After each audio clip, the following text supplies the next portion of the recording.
Biodiversity and its conservation is a fairly important topic which has accounted for a lot of previous year questions over the past few years in the UPSC prelims. It is often considered a daunting topic due to its vast nature and lots of tricky concepts. So, hey everyone, welcome back to Learn It. Today, we're going to declutter important concepts in environment relevant for UPSC. Stick with me till the end of the video and let me break down everything there is that you need to know about biodiversity. So we'll be covering this entire thing in 6 different sections. तो इसको हम एक बार देख लेते हैं. तो we'll start with the basics. उसके बाद हम लोग पढ़ेंगे the importance of biodiversity. Then we'll cover the threats to biodiversity, biodiversity at national and global stage. We'll study about biodiversity conservation, and in the same lecture we'll study about wetlands. उसके बाद we'll understand Indian and international laws. तो एक बार मैं आपको एक overview दे देता हूँ broadly कि कौन सा सेक्शन में हम किस चीज़ के बारे में पढ़ेंगे. In the basics will start right from the scratch कि बायोडाइवर्सिटी क्या होता है. विल अंडरस्टैंड कि बायोडाइवर्सिटी का मतलब क्या है. Will understand the types of biodiversity. Will understand the levels of biodiversity. अब ये लेवल्स का मतलब क्या होता है और लेवल्स हैं बायोडाइवर्सिटी को मेजर कैसे करते हैं. Will study different indices for the quantification of biodiversity. ये सारा चीज़ हम बेसिक्स में पढ़ेंगे. Then will study the importance, क्या एसोसिएटेड इकोनॉमिक वैल्यू है. Will study something known as ecosystem services. This is a fairly important topic. This is also stand alone topic, तो इसको भी हम लोग कवर करेंगे. Will study about socio cultural and religious aspect of biodiversity. उसके बाद will cover the threats to biodiversity, fairly important topic. इसमें will read about something known as the IPBES. जैसे क्लाइमेट चेंज के लिए IPCC है राइट, वैसे ही बायोडाइवर्सिटी के लिए उसी स्केल पर IPBES है. It's inter governmental science policy platform for biodiversity and ecosystem services. इसको हम लोग डिटेल में पढ़ेंगे. Will study it's latest report जो न्यूज़ में भी था एंड जिसको मैंने करंट अफेयर्स के साथ इंटीग्रेट भी किया है. विजन के जो सितंबर मंथली मैगजीन है 2023 वाले, उसको मैंने यहाँ पे इंटीग्रेट करके पढ़ाया है. Will study about invasive alien species. Will study about pollution. ये सारी चीज़ हम देखेंगे. Will study about the biodiversity at national and global stage, जिसमें हम लोग जानेंगे about biodiversity hotspots, mega diverse countries क्या होती हैं, like minded mega diverse countries क्या होती हैं right, globally important agriculture heritage systems क्या होते हैं, ये सब के बारे में देखेंगे. तो ये वाला जो पार्ट है ये हम लोग कवर करेंगे इस वीडियो में. एंड जो बायोडाइवर्सिटी कंजर्वेशन एंड वेटलैंड्स वाला पार्ट है इसको will be covering in a separate video which is going to be the second lecture. And in the third and final lecture will be going to cover the idea of Indian and international laws. इसमें will study Indian laws जैसे biodiversity act 2002. Will study about the biodiversity amendment act of 2023 जो अभी news में भी था. It is also given in PT 365, तो उसको भी मैं आपको इंटीग्रेट करके पढ़ा दूंगा. And finally will study the global policy landscape and will study international negotiations and conventions जैसे कि the United nation convention on Biological diversity. अगर मैं आपको थोड़ा सा बैकग्राउंड दूँ तो 1992 में एक रियो समिट हुआ था, Rio earth summit. It was held at Rio. वहाँ पर काफ़ी सारी चीज़ें का बर्थ हुआ था. तो उसमें से एक चीज़ था United Nations Convention on Biological diversity, जो आप पढ़ते हैं UNFCCC which is the United Nations framework convention on climate change, UNCCD United Nations Convention on combating desertification, इसके साथ UNCBD. ये तीनों का जन्म हुआ था इन द 1992 रियो समिट. तो वहाँ से हम रिलेट करेंगे. एंड जो ये 1992 रियो समिट है जो आपको अभी बता रहा हूँ, will study this in detail when we study climate change negotiations. अभी के लिए मैं आपको बस 1992 रियो समिट का इसलिए नाम लिया बिकॉज उसके थ्रू ही UNCBD आया था. तो जो United Nations Convention on Biological diversity है वो एक इंटरनेशनल फोरम है जहाँ पे बायोडाइवर्सिटी रिलेटेड नेगोशिएशंस, डेलिब्रेशंस, ये सारी चीज़ें होती हैं. तो will study that in detail. तो ये हो गया एक ब्रॉड ओवरव्यू. एंड इसके बाद will start with the basics and जो भी सारे सेक्शंस हैं उसको कवर करते चलते हैं. तो लेट्स बिगिन. तो बायोडाइवर्सिटी का हमने एक ब्रॉड ओवरव्यू अब ले लिया है. अब हम क्या करेंगे, हम हर सेक्शन में घुसेंगे और उसको पूरा कवर करते चलेंगे. Alright, sounds good. अब हम क्या करते हैं, हम पहले बेसिक से स्टार्ट करते हैं. बिल्कुल बेसिक से स्टार्ट करेंगे एंड सब कुछ समझते चलेंगे. मैं एक सिंपल एग्जाम्पल से स्टार्ट करता हूँ, ठीक है. मान लो आपके घर के बगल में एक एरिया है, वहाँ पे सर्टन प्लांट्स हैं, सर्टन एनिमल्स हैं, डॉग्स ले लो, कैट्स, काउज, ये सारे हैं, सर्टन इंसेक्ट्स भी हैं एंड कुछ बड़े ट्रीज़ भी हैं. तो मैं क्या ये बोल सकता हूँ कि आपके घर के बगल वाला जो एरिया है that is quite biologically diverse. biologically diverse. Right, I can say that. How can I say that? Because यहाँ पे डिफरेंट स्पीसीज हैं, राइट. प्लांट स्पीसीज भी हैं, एनिमल स्पीसीज हैं, इंसेक्ट्स के कुछ स्पीसीज हैं, एंड ट्रीज भी हैं. ये सारे डिफरेंट स्पीसीज हैं. अभी just because this area has different kind of species, there is a variety in the different there is a variety in the kind of species that this area has. ये area हो जाता है biologically diverse. तो इसी को हम बोलते हैं बायोडाइवर्सिटी, मतलब बायोलॉजिकल डाइवर्सिटी. एक पर्टिकुलर एरिया में कितने वैरायटी ऑफ स्पीसीज हैं या जो लाइफ फॉर्म्स हैं उसमें कितना वैरायटी है या वेरिएबिलिटी है, उसको बोलते हैं बायोडाइवर्सिटी. ऑलराइट. अब बेसिक्स में ना हमें दो चीज़ समझना है. पहले हम समझेंगे यार डेफिनेशन क्या होता है. हमने बेसिक लेमन टर्म्स में तो समझ लिया है, बट हम एक ऑथेंटिक डेफिनेशन देखेंगे जिसको हम इंटरनेशनल प्लेटफॉर्म में भी एक्सेप्ट करते हैं, उसको उठाया गया इंटरनेशनल प्लेटफॉर्म में भी, तो उसको समझेंगे. एंड डेफिनेशन करने के बाद हम 3 लेवल्स ऑफ बायोडाइवर्सिटी देखेंगे. तो ये इंटरेस्टिंग होने वाला है. तो चलो देखते हैं. मैंने आपको ओवरव्यू वाले सेक्शन में बताया था कि there is something known as UNCBD, which is the United Nations Convention on Biological Diversity. अभी ये जो इंटरनेशनल प्लेटफॉर्म है, इन्होंने एक डेफिनेशन अडॉप्ट किया है एंड हम उसको देखते हैं. Now this is got to be the most authentic definition possible, right, because इसको हमने इंटरनेशनल फोरम पे अडॉप्ट किया है. इसी डेफिनेशन के रिस्पेक्ट में हम जो भी नेगोशिएशंस करते हैं, जो भी डेलिब्रेशंस करते हैं, जो भी चीज़ें डिसाइड करते हैं, जो भी एक्शन प्लान बनाते हैं, उसमें हम बायोडाइवर्सिटी का डेफिनेशन यही मानते हैं, राइट. एंड वही सारी डेफिनेशंस इंटरनेशनल लेवल से डोमेस्टिक लेवल पे पर्कुलेट होता है. तो इसलिए इसको समझ लेते हैं. तो इन्होंने भी डिफाइन किया है अपने आर्टिकल 2 ऑफ द कन्वेंशन में, इन्होंने डिफाइन किया है. वैसे जस्ट बता दूं, ये जो कन्वेंशन होता है, प्रोटोकॉल एक चीज़ होता है, ट्रीटी एक चीज़ होता है. अब इनमें क्या डिफरेंस है और ये सारे कैसे अलग हैं, राइट, इनके क्या क्या एग्जाम्पल्स हो गए, तो ये सब ना हम आगे आने वाले लेक्चर्स में देखेंगे. अभी के लिए हम बस ये समझते हैं कि यार बायोलॉजिकल डाइवर्सिटी को UNCBD ने कैसे डिफाइन किया है. तो अपने आर्टिकल 2 में they have written biological diversity means the variability among living organisms from all sources including terrestrial, marine and other aquatic ecosystems. तो आप यही वाला एग्जांपल ले लो. लेट्स से आपके घर के बगल में एक तालाब भी है, there is a lake as well. तो लेक एक एक्वाटिक इकोसिस्टम है, एंड जहाँ जो लैंड है और जो लेक मिल रहा है वो एक इकोटोन हो गया, राइट, क्योंकि that is there are 2 different ecosystems which are at intersection.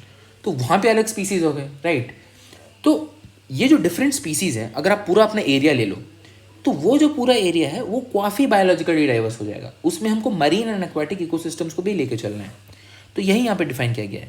Variability among living organisms from all sources, terrestrial, marine and other aquatic ecosystems and the ecological complexes of which they are part. ये इसका first part हो गया definition का. दूसरा part is also important. क्यों? ये देखो, इसमें लिखा गया है this variability includes diversity within species, diversity between species and diversity of ecosystems.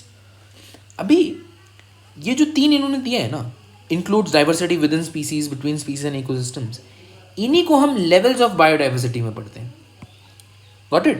So ऐसा लिंकेज हम बना सकते हैं. तो इन्होंने पहले डिफाइन तो कर दिया जो मैंने आपको बताया था कि वेरिएबिलिटी या variety in living organisms in terrestrial, aquatic, marine ecosystems. But this diversity includes 3 levels: diversity within species, between species and of ecosystems. अभी हम इसी तीनों को समझेंगे. तो डाइवर्सिटी जो विद इन स्पीसीज है उसको हम लोग बोलते हैं जेनेटिक डाइवर्सिटी. जो बिटवीन स्पीसीज है उसको हम लोग बोलते हैं स्पीसीज डाइवर्सिटी. एंड ऑब्वियसली जो इकोसिस्टम से कंसर्न है उसको हम लोग बोलते हैं इकोसिस्टम डाइवर्सिटी. तो यही हमारे 3 लेवल्स ऑफ बायोडाइवर्सिटी. ऑलराइट, तो हम अब ये 3 लेवल्स को समझेंगे.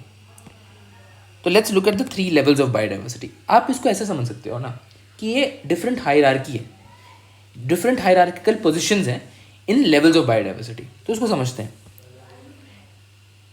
पहले हम देखते हैं जेनेटिक डाइवर्सिटी. यहीं पे क्या लिखा हुआ है? Diversity within a species. तो उसी से इसका डेफिनेशन मैंने यहाँ पे लिखा है. With in a species difference in the genetic makeup constitutes genetic diversity. सही, सिंपल सा बात है. इसको एग्जाम्पल समझते हैं, आपको और क्लियर हो जाएगा. अगर कोई आपसे पूछे कि ये क्या है, कौन सा ऑर्गेनिजम्स है, तो ये टाइगर है. आपको भी पता है, मुझे भी पता है, सबको पता है ये टाइगर है. लेकिन आप देख सकते हो कि ये टाइगर और ये टाइगर दोनों का बिल्डअप जो है ना, दोनों के जो फिजिकल ट्रेट्स हैं वो काफ़ी डिफरेंट है. जैसे ये टाइगर थोड़ा बल्क है, थोड़ा मैसिव है, एंड ये टाइगर थोड़ा कम मैसिव है. This is the modern Siberian tiger by the way, and this is the extinct Ngandong tiger. अब दोनों टाइगर तो हैं ही, बट इनके फिजिकल फीचर्स डिफरेंट है, इनके थोड़ा फिजिकल ट्रेड्स डिफरेंट है, राइट. अब ऐसा क्यों है? क्योंकि इनके जो डीएनए है, इनका जो डीएनए है या इनका जो जेनेटिक मेकअप है वही डिफरेंट है. इनका जेनेटिक मेकअप ही डिफरेंट है. दोनों टाइगर है, मैं मान लिया कि दोनों टाइगर हैं, बट इनका जेनेटिक मेकअप डिफरेंट है, जिसके वजह से ये लोग ऐसे अलग से दिखते हैं. मतलब ये थोड़ा बड़ा दिखता है एंड ये थोड़ा छोटा है. This is relatively bulkier and this is not that bulkier relatively. And ये ऐसा क्यों हुआ होगा? तो आप ऐसे समझ सकते हो कि सारे स्पीसीज इवॉल्व हुए हैं, राइट. एवोल्यूशन के दौरान जो भी स्पीसीज उस पर्टिकुलर क्लाइमेट या जोग्राफी से अडाप्ट करता है, उसके टाइम पे सर्टन फीचर्स ड्रॉप हो जाते हैं और सर्टन नए फीचर्स आ जाते हैं due to the very idea of adaptation. तो उस अडेप्टेशन से क्या हुआ कि जो एक्सटिंक्ट नैंगडोंग टाइगर है वो थोड़ा बल्कियर डेवलप हुआ, एंड जो साइबेरियन टाइगर है वो थोड़ा कम बल्कियर है. मतलब कम बल्कियर एज एन रिलेटिवली अगर मैं बात कर रहा हूँ तो कम बल्कियर है. दोनों टाइगर हैं बट इनके जेनेटिक मेकअप में डिफरेंस है. वैसे ही आप एलिफेंट का एग्जाम्पल भी देख सकते हो. देखो यार, ये अफ्रीकन एलिफेंट के पास टस्क्स हैं, बट यहाँ पे एशियन एलिफेंट के पास टस्क नहीं है. बट दोनों तो एलिफेंट ही हैं. They are the part of the same species, the part of the same family, but they one has the tusk and the other one does not have the tusk. So ऐसा क्यों हुआ है? Again, जैसे मैंने आपको बताया evolution के दौरान जो सेलेक्टिव जो अडेप्टेशन हुआ है, राइट, तो उसके वजह से. अभी एलिफेंट्स एंड टाइगर्स का जो मैंने एग्जाम्पल यहाँ पे आपको लिया है, ये मैंने आपको बस जेनेटिक डाइवर्सिटी समझाने के लिए उठाया है. ये टाइप्स ऑफ एलिफेंट्स क्या हो गए, टाइगर्स क्या हो गए, टाइगर रिजर्व्स, एलिफेंट रिजर्व्स, ये सब हम आगे जाके देखेंगे. अभी के लिए बस मैं ये एग्जाम्पल लेने के लिए आपको जेनेटिक डाइवर्सिटी के एग्जाम्पल लेने के लिए ये दो स्पीसीज उठाए. तो आई होप आपको जेनेटिक डाइवर्सिटी तो समझ में आ गया. अच्छा भाई, अभी आगे बढ़ते हैं. अभी देखते हैं, ये हमने देख लिया, ठीक है. दूसरा देखते हैं स्पीसीज डाइवर्सिटी. अब स्पीसीज डाइवर्सिटी क्या होता है? जेनेटिक डाइवर्सिटी में हमने देखा कि with in a species difference in the genetic makeup. Species diversity मतलब आप मान लो एक कोई कम्युनिटी ले लो या कोई एरिया हैबिटेट ले लो. इसमें लेट से एक स्पीसीज 1 है, स्पीसीज 2 है, स्पीसीज 3 है और स्पीसीज 4 है. तो यहाँ पे 4 डिफरेंट वेराइटीज ऑफ स्पीसीज हैं. इसी को बोलते हैं species diversity. Very simple. Diversity among species with in a ecological community. एक पर्टिकुलर एरिया में कितने वैरायटी ऑफ स्पीसीज हैं, कितने डिफरेंट स्पीसीज हैं, राइट. एक तरीके से आप इसी को हम लोग बायोलॉजिकल डाइवर्सिटी के डेफिनेशन से भी रिलेट कर सकते हैं, राइट. तो अभी देखो, diversity among species with in a ecological community. तो ये तो हो गया भाई स्पीसीज डाइवर्सिटी. अभी स्पीसीज डाइवर्सिटी को मेजर करने के लिए हमारे पास ना 2 मेट्रिक्स हैं. एक है स्पीसीज रिचनेस एंड एक है स्पीसीज इवननेस. अभी ये क्या है इसको समझते हैं. ये देखो, लेट्स से मैं एरिया 1 और एरिया 2 ले लेता हूँ. एरिया 1 में, ये मैंने यहाँ पे शॉर्ट फॉर्म में लिखा है बट मैं आपको समझाता हूँ ये इसका मतलब क्या है. एरिया 1 में टाइगर है, बेयर है, मंकीज हैं, एलिफेंट्स हैं. एरिया 2 में भी टाइगर है, बेयर है, मंकी है और एलिफेंट है. तो एरिया 1 में 4 डिफरेंट वेराइटीज ऑफ स्पीसीज हैं. बिल्कुल सही बात है. एंड एरिया 2 में भी 4 डिफरेंट वेराइटीज ऑफ स्पीसीज हैं. तो जो total number of different variety of species है इन अ पर्टिकुलर एरिया, उसी को बोलते हैं स्पीसीज, क्या बोलते हैं, स्पीसीज रिचनेस. तो यहाँ पे 4 डिफरेंट वेराइटीज है, यहाँ पर भी 4 डिफरेंट वेराइटीज हैं. तो इनके जो स्पीसीज रिचनेस है SR, वो सेम है. देर एग्जैक्टली द सेम, बिकॉज यहाँ पे भी टाइगर, बेयर, मंकी, एलिफेंट है और यहाँ पे भी टाइगर, बेयर, मंकी, एलिफेंट है. अभी मैंने यहाँ पे ये क्या लिखा है, मैंने यहाँ पे लिखा है कि यहाँ पे 15 टाइगर्स हैं, यहाँ पे 12 बेयर्स हैं, यहाँ पे 100 टाइगर्स हैं और एरिया 2 में यहाँ पे 5 बेयर्स हैं. अभी मैंने ये नंबर्स डिफरेंट लिखा है. अब मैंने ऐसे क्यों लिखा है, इसको समझने के लिए आप देखो, स्पीसीज इवननेस को समझने के लिए मैंने यहाँ पे अलग लिखा है. अब स्पीसीज इवननेस क्या होता है, स्पीसीज रिचनेस हमने समझ लिया. अभी स्पीसीज इवननेस देखते हैं. यहाँ पे देखो 15 टाइगर है, यहाँ पे 100 टाइगर है, ठीक है भाई. यहाँ पे एलिफेंट 13 है, बट यहाँ पे एलिफेंट सिर्फ एक ही है. 100 टाइगर्स हैं बट एक ही एलिफेंट है. तो आप देख सकते हो कि अब बाकी नंबर्स भी अगर देखो तो टाइगर इतना ज़्यादा है कि ये इन तीनों का जो नंबर्स हैं उनको मिला के भी टाइगर के आसपास नहीं है. मिला के भी 8 ही हो रहे हैं टोटल, और ये 100 है. तो यहाँ पे जो डिस्ट्रीब्यूशन है, focus on the word distribution of species is in such a way कि it is skewed towards the tiger population. तो टाइगर तो 100 है यहाँ पे, बट बाकी सारे बहुत कम है. और वही अगर आप यहाँ पे देखोगे तो टाइगर 15 है, बेर भी उसके आसपास ही है, 12 बेर हैं, मंकी भी आसपास है, 18 है, 18 है, एंड एलिफेंट्स भी 13 एलिफेंट्स हैं। तो यहाँ पे डिस्ट्रीब्यूशन थोड़ा इवन है, समझे द वर्ड इवन। तो यहाँ पे स्पीसीज इवननेस ज़्यादा है, यहाँ पे स्पीसीज इवननेस कम है, समझ गए। यहाँ पे जो डिस्ट्रीब्यूशन है इट इज़ नॉट स्क्यूड, यहाँ पे इट इज़ स्क्यूड। यहाँ पे जो डिस्ट्रीब्यूशन है वो ज़्यादा इवन है, इसलिए बोलते हैं स्पीसीज इवननेस। इसका स्पीसीज इवननेस कम है क्योंकि यहाँ पे टाइगर स्क्यूइंग हो रहा है। यहाँ पे स्पीसीज इवननेस ज़्यादा है क्योंकि रिलेटिव जो डिस्ट्रीब्यूशन है, रिलेटिव जो abundance of each species in an area is what is species evenness, and वहाँ यहाँ पे ठीक ठाक है वो, उनका रिलेटिव अबंडेंस ऑलमोस्ट सेम है। ऑलराइट, तो स्पीसीज जो इवननेस है उसका अगर आपको एक डेफिनेशन बताऊँ तो उसका मतलब है relative abundance of different species in an area. तो the species richness is concern with the total number of different species, total variety of different species, and species evenness is concern with the distribution of those species. ठीक है, अभी आ जाते हैं ecosystem diversity में। तो हमने दो लेवल समझ लिया है, हमने समझ लिया कि यार जेनेटिक डाइवर्सिटी क्या होता है, स्पीसीज डाइवर्सिटी क्या होता है, ये दोनों हमने समझ लिया है। जो last but not the least है वो है इकोसिस्टम डाइवर्सिटी। अभी इकोसिस्टम डाइवर्सिटी कुछ नहीं है, it is the variety in total kinds of habitats. मतलब हाँ, अब हम एक एक एरिया लेके चल रहे थे, राइट। हमने क्या बोला, स्पीसीज डाइवर्सिटी में एक पर्टिकुलर एरिया में जो डिफरेंट स्पीसीज है। अब इकोसिस्टम डाइवर्सिटी में हम अलग अलग एरिया ही ले रहे हैं, अलग अलग हैबिटेट्स ही एक साथ ले रहे हैं।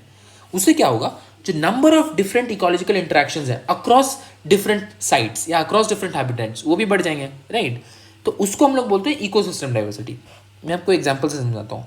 अगर मैं इंडिया का एग्जांपल लूँ, India is blessed with diverse biodiversity, right. ये थोड़ा India is blessed with diverse landscapes, diverse physical features. For example अगर मैं लिखूँ डेजर्ट्स, रेन फॉरेस्ट्स, मैंग्रोव्स हो गए जो सुंदरबंस में पाए जाते हैं, कोरल रीफ्स ऑल्सो भी हैं।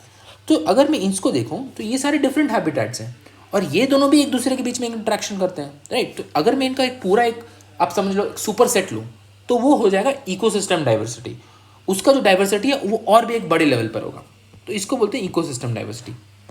यहाँ पे अब हमने क्योंकि तीनों समझ लिया है, एक पर्टिकुलर साथ इसको तुरंत रिवाइज कर लेते हैं। ये जो इन्फोग्राफिक है this is very helpful in understanding the 3 levels of biodiversity.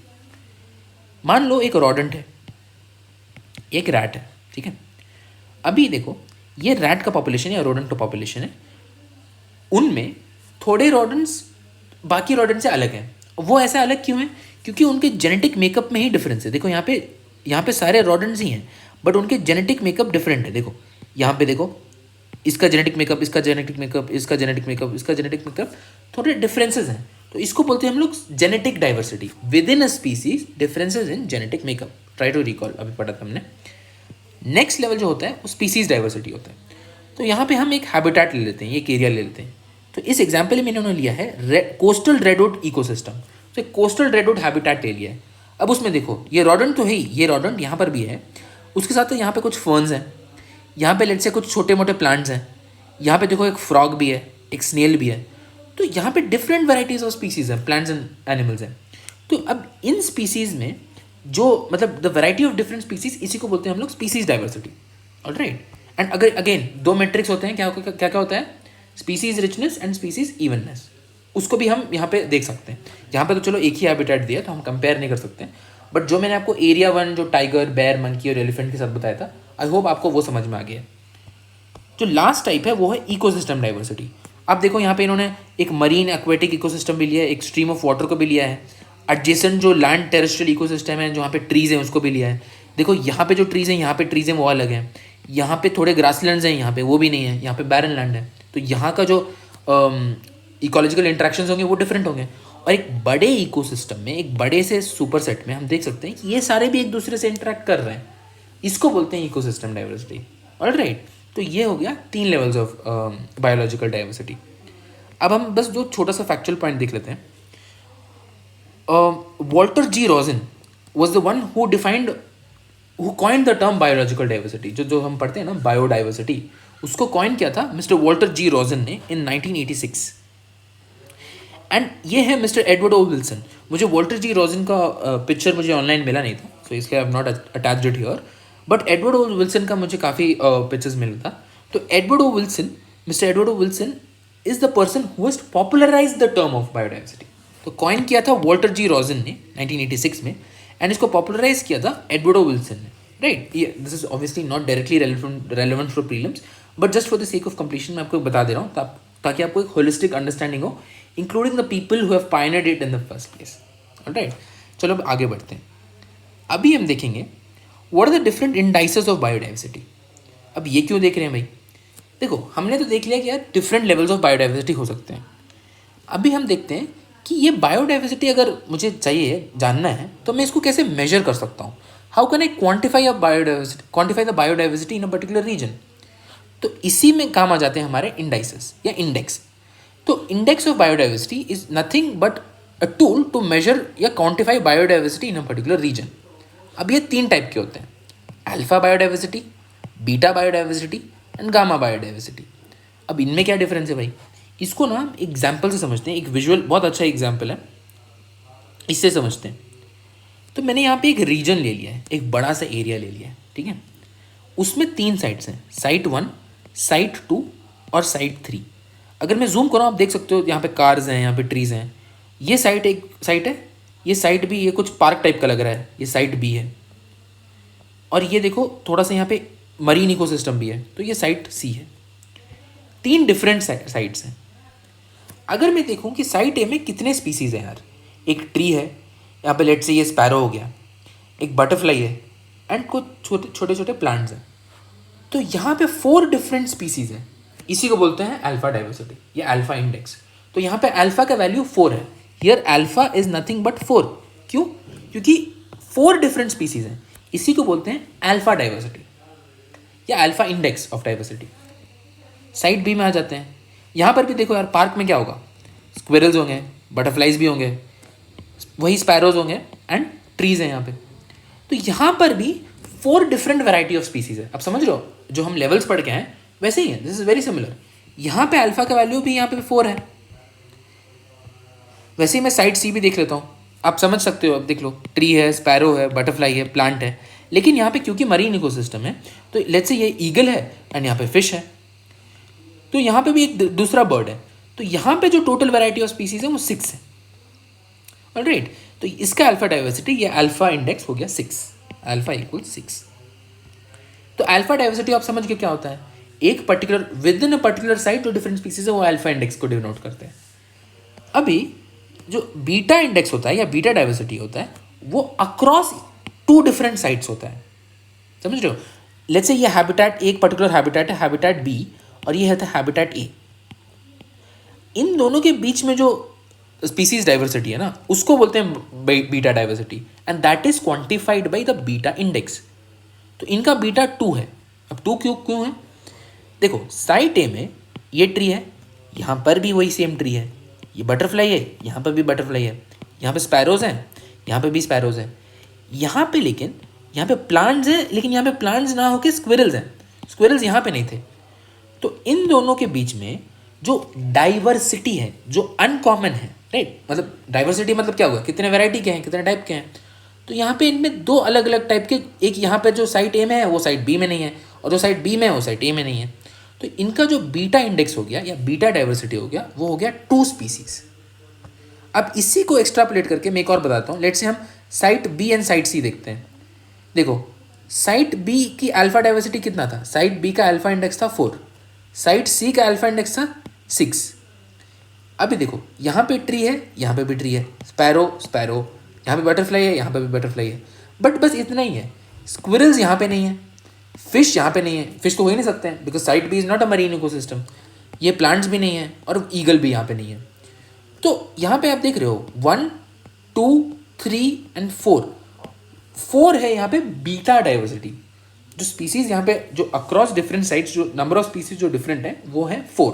तो उसी को हम लोग बोलते हैं बीटा डाइवर्सिटी या बीटा इंडेक्स. तो यहाँ पे बीटा इज 4, यहाँ पे बीटा 2 था. वैसे ही आप साइट ए और साइट सी का आप पॉज करके खुद ही देख सकते हो कि यहाँ पे जो बीटा इंडेक्स है वो 2 क्यों आ रहा है. आप पॉज करके एक बार देख लो. अब हमने समझ लिया बीटा डाइवर्सिटी.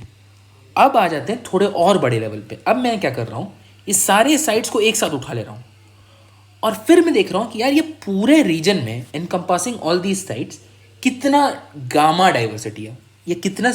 अभी गामा डाइवर्सिटी का मतलब आप समझ गए कि डिफरेंट साइट्स को मैं कंबाइन करके अब एक साथ देखूं और फिर देखूं कि यार इसमें कितना डिफरेंट मतलब क्या बायोलॉजिकल डाइवर्सिटी है इसमें, तो उसको मेजर करने के लिए आई यूज़ द गामा इंडेक्स या गामा डाइवर्सिटी। तो यहाँ पे देखो, यहाँ पे लिखा हुआ है 7 यूनिक स्पीसीज। 7 कैसे हुए तुरंत समझते हैं। देखो, ट्रीज हैं, बटरफ्लाइज हैं, स्पैरोज हैं, ये प्लांट्स हैं, यहाँ पर स्क्विरल एक है, यहाँ पे फिश है, ये प्लांट तो देख लिया, और ईगल है। तो 1 2 3 4 5 6 7, ये 7 जो हैं ये अक्रॉस दीज साइड से डिफरेंट है। इस पर्टिकुलर एरिया में अगर मैं सारे साइड्स को कंबाइन करके चलूँ तो 7 यूनिक स्पीसीज मिल रहे हैं। अब ऑब्वियसली यहाँ पे बस एक ही बनाया गया, बट उसकी पूरी फैमिली होगी, उनका एक पॉपुलेशन होगा। लेट्स यहाँ पे फिश का एक फिश थोड़ी होगा, तो वैसे ही। लेकिन जो यूनिकनेस में देखेंगे तो 7 यूनिक स्पीसीज हैं इस पूरे रीजन में, which encompasses site A, site B, site C, and हो सकता है और भी साइट्स हो। तो 7 यूनिक स्पीसीज हैं, इसको बोलते हैं गामा इंडेक्स। तो यहाँ पे गामा इज 7 या गामा डाइवर्सिटी जो है वो 7 है पूरे बड़े ब्रॉड लेवल पे। तो मैंने आपको अब समझा दिया है कि what are the different indices of biodiversity, alpha, beta and gamma. अभी यहाँ पर आ जाते हैं, this is not that relevant, but क्योंकि ये भी एक चीज़ है तो इसको जान लेते हैं। आपको बस यहाँ पे वन वर्ड एसोसिएशन पता होना चाहिए। अब क्या है ये, जो बायोडाइवर्सिटी का जो विकी फोरम है वहाँ से मैंने ये उठाया है। यहाँ पे अगर थर्ड हाईलाइट या थर्ड टॉपिक आप देखोगे तो वो लिखा गया है quantifying diversity.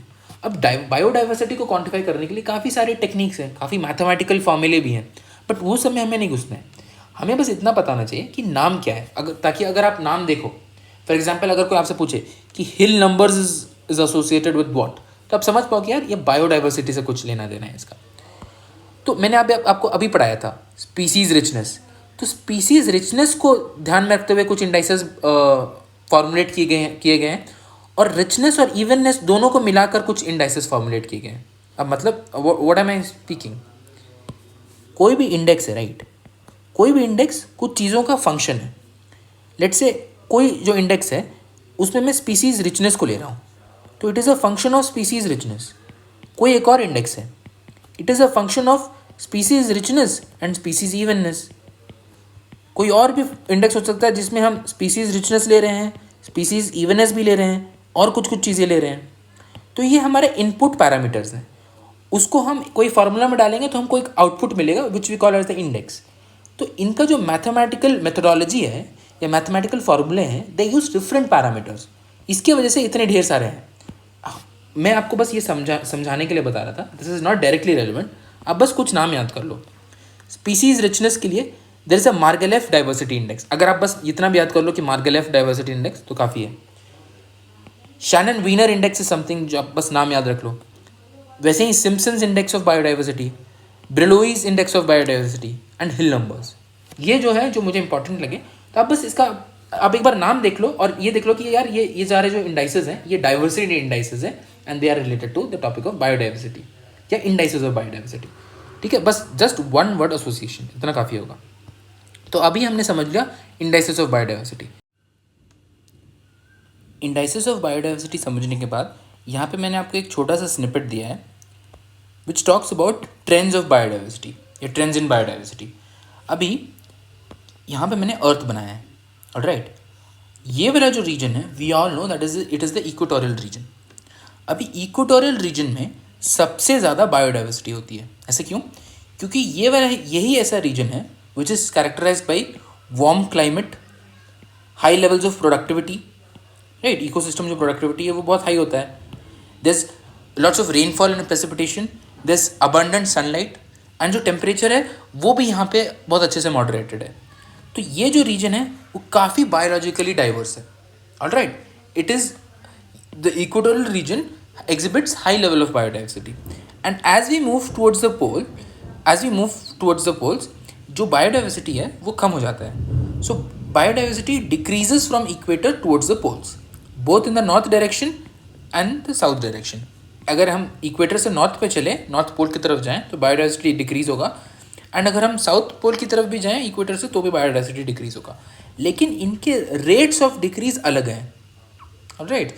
Rates of decrease of biodiversity ये दोनों अलग हैं।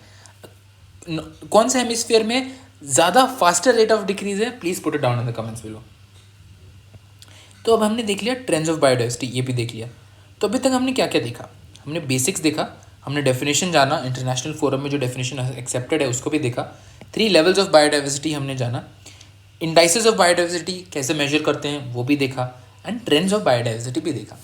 अभी हम लोग क्या करेंगे, will move forward to the next topic which is biodiversity hotspots. This is also very interesting topic, तो प्लीज़ पे अटेंशन। तो अब देखो, लेट्स से कोई एक इशू है जो काफ़ी न्यूज़ में आ रहा है, तो हम ऐसे बोलते हैं ना, यार ये हॉट टॉपिक है, ये टॉपिक अभी हॉट टॉपिक है, बहुत चर्चे में है, राइट। तो उसको वैसे ही उसी एनालॉजी से अगर हम देखें तो there are certain regions which are termed hot spots, ये स्पेसिफिकली बायोडाइवर्सिटी हॉट स्पॉट्स। अभी इसका मतलब क्या हुआ?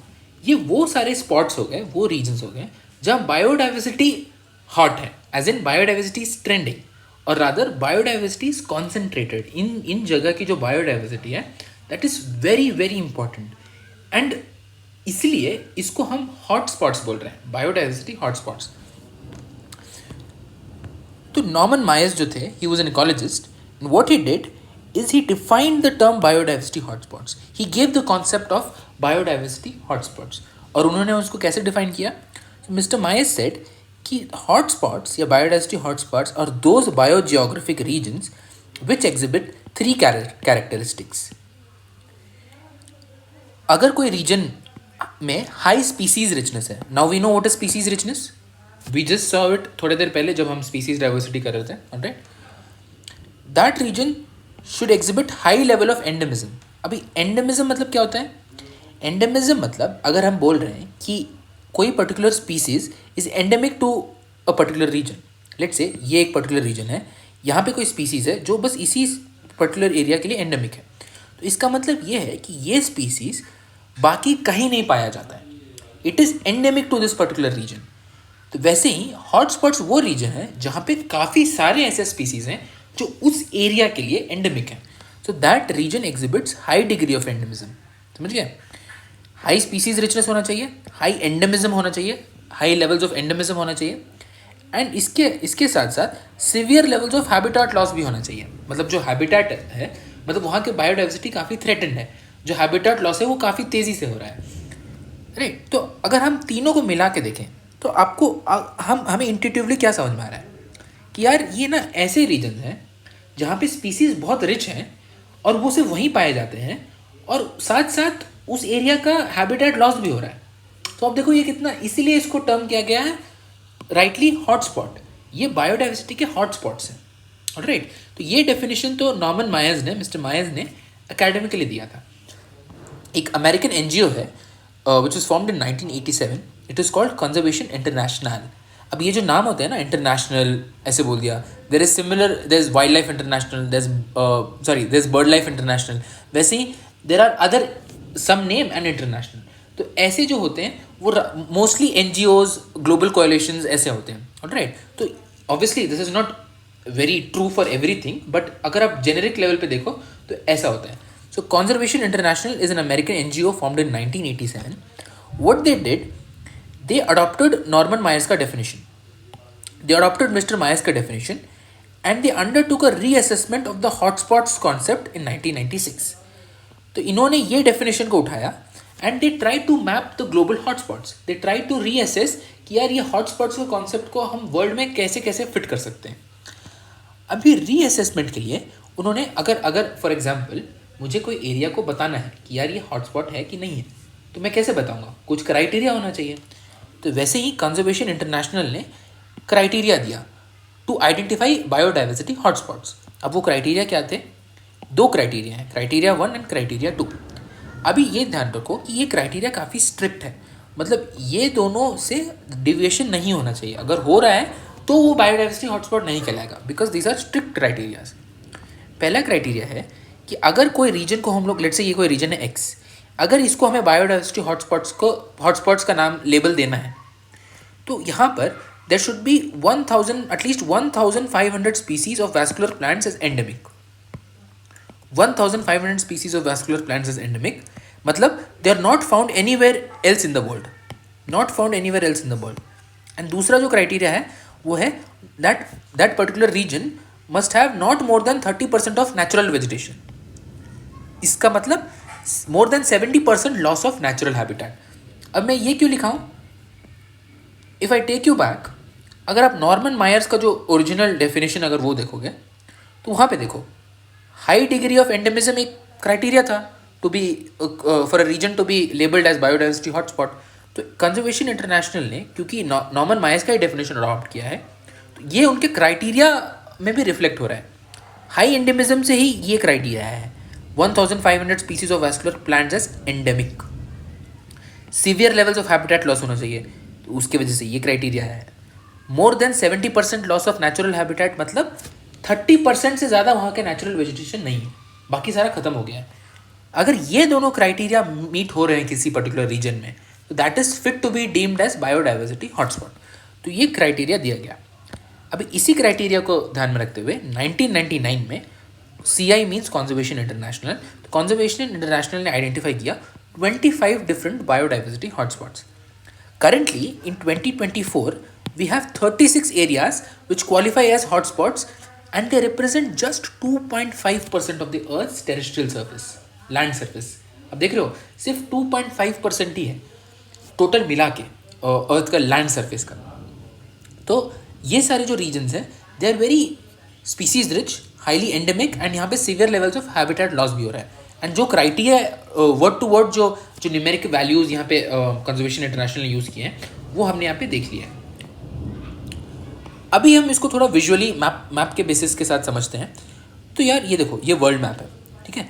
तो हम अगर ये वाला रीजन देखें, this is of interest to us, this is the South Asia, and यहाँ पर हम अपने कंट्री इंडिया को देख रहे हैं. अभी इंडिया में देर आर 4 बायोडाइवर्सिटी हॉटस्पॉट्स. ये ध्यान रखिएगा, there are 4 biodiversity hotspots. Alright, तो ये वाला रीजन को मैं जूम कर लेता हूँ, यहाँ पे समझते हैं इंडिया के बायोडाइवर्सिटी हॉटस्पॉट्स. अभी देखो, मैंने आपको बताया 4 है, तो यहाँ पे 4 लेबल्ड है, सही बात है. लेकिन यहाँ पे भी एक कैच है. ये जो 4 मैं आपको बता रहा हूँ ना, 4 biodiversity hotspots, they are not exclusive to India. They are not exclusive to India. इसका मतलब जो नेबरिंग कंट्रीज है ना, उनके साथ ये शेयर्ड हॉटस्पॉट्स हैं. These are shared hotspots.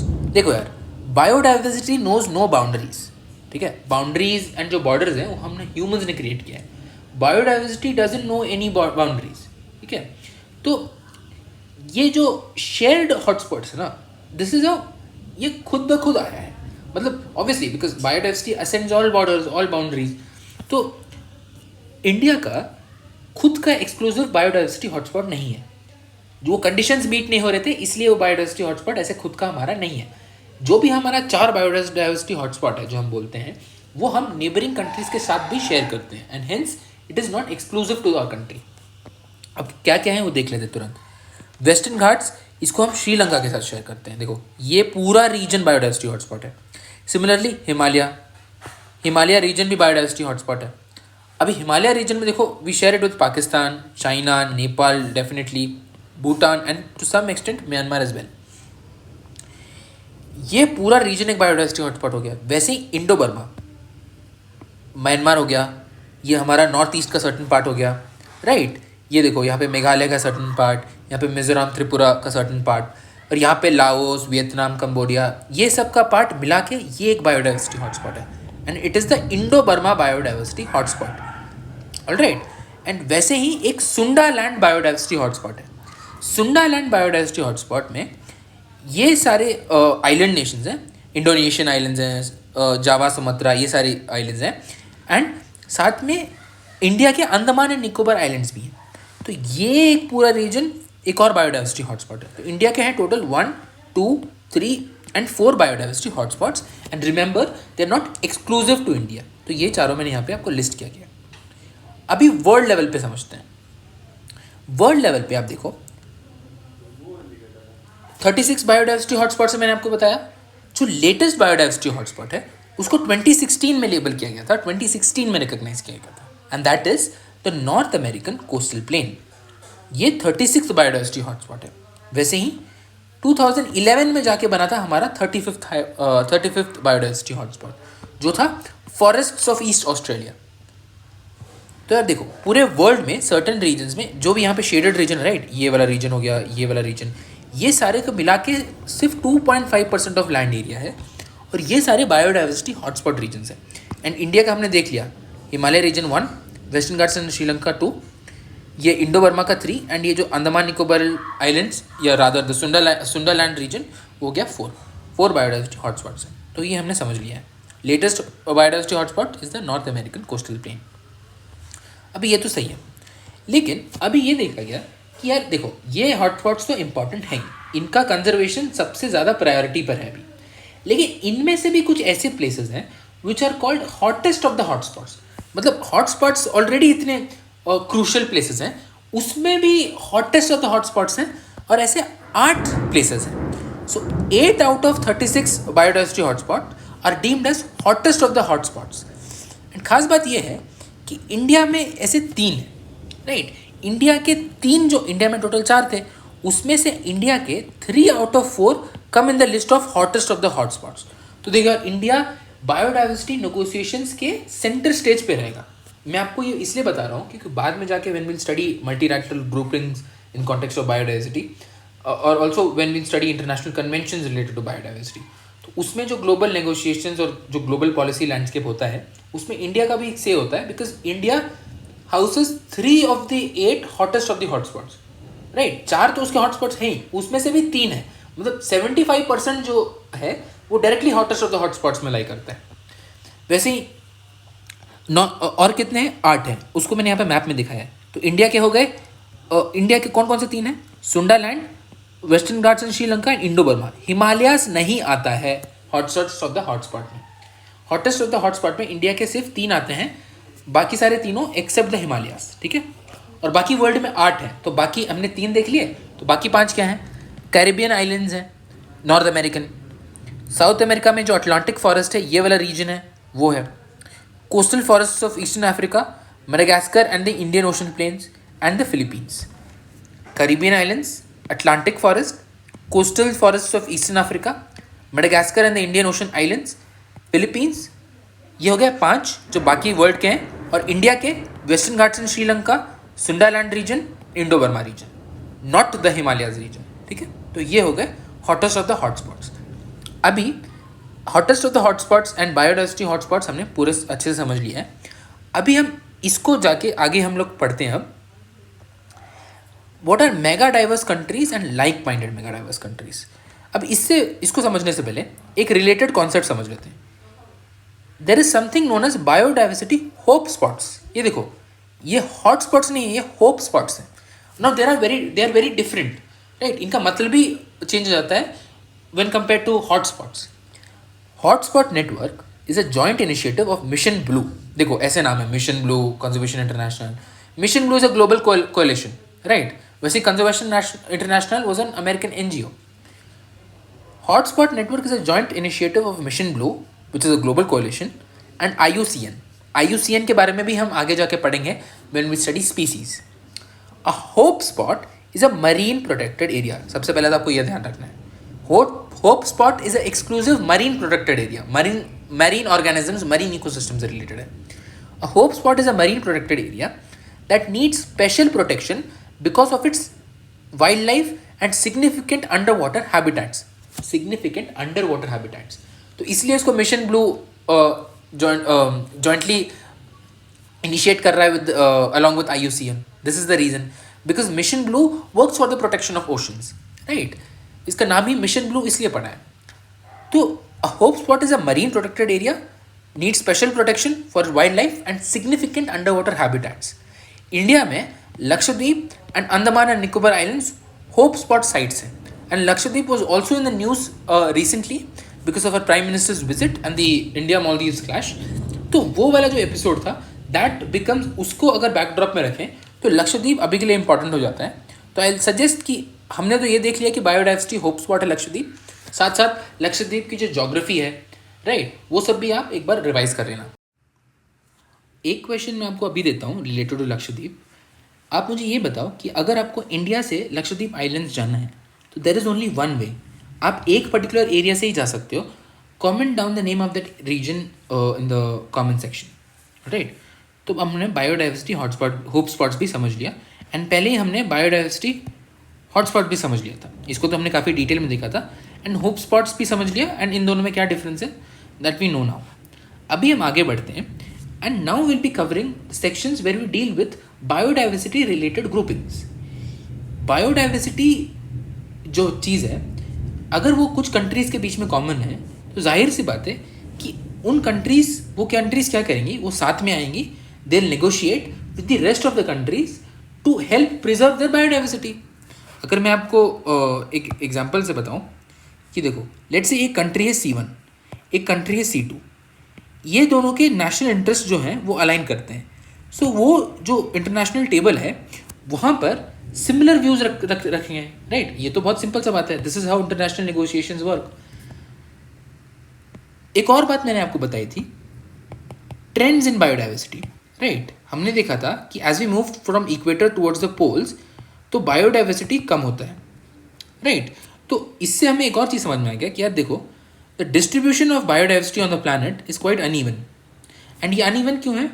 Again because biodiversity is influenced by a lot of physical factors as well. Warm climate हो गया, प्रेसिपिटेशन हो गया, extent of photosynthesis, ability of sunlight to penetrate, ये सारी चीज़ें they matter and they affect the biodiversity as well. तो इसलिए distribution of biodiversity on the planet is uneven. अभी मेगा डाइवर्स कंट्रीज उन कंट्रीज को बोलते हैं which have extraordinarily rich biodiversity based ecosystems supporting majority of the species, right? Plus they have high number of endemic species. तो इसको अगर हम देखें, like if we look at the scale, so ये जो मेगा डाइवर्स कंट्रीज हैं, right, अब वो कौन से कंट्रीज हैं? टोटल 17 कंट्रीज हैं, उसको हम अभी आगे देखेंगे। बट अगर आप इसका मतलब समझो तो इनके पास extraordinarily rich biodiversity based ecosystems हैं, and they support lot majority of the species. Global जो स्पीसीज हैं उसका बहुत बड़ा चंक इन्हीं 17 कंट्रीज में, इन्हीं एरियाज में, इसलिए इनको मेगा डाइवर्स कंट्रीज बोला जा रहा है। एंड ये कॉन्सेप्ट किसने दिया था? दिस पर्सन मिस्टर रसल मिटरमायर इन 1988, इन्होंने ये मेगा डाइवर्स कंट्री का कॉन्सेप्ट दिया था।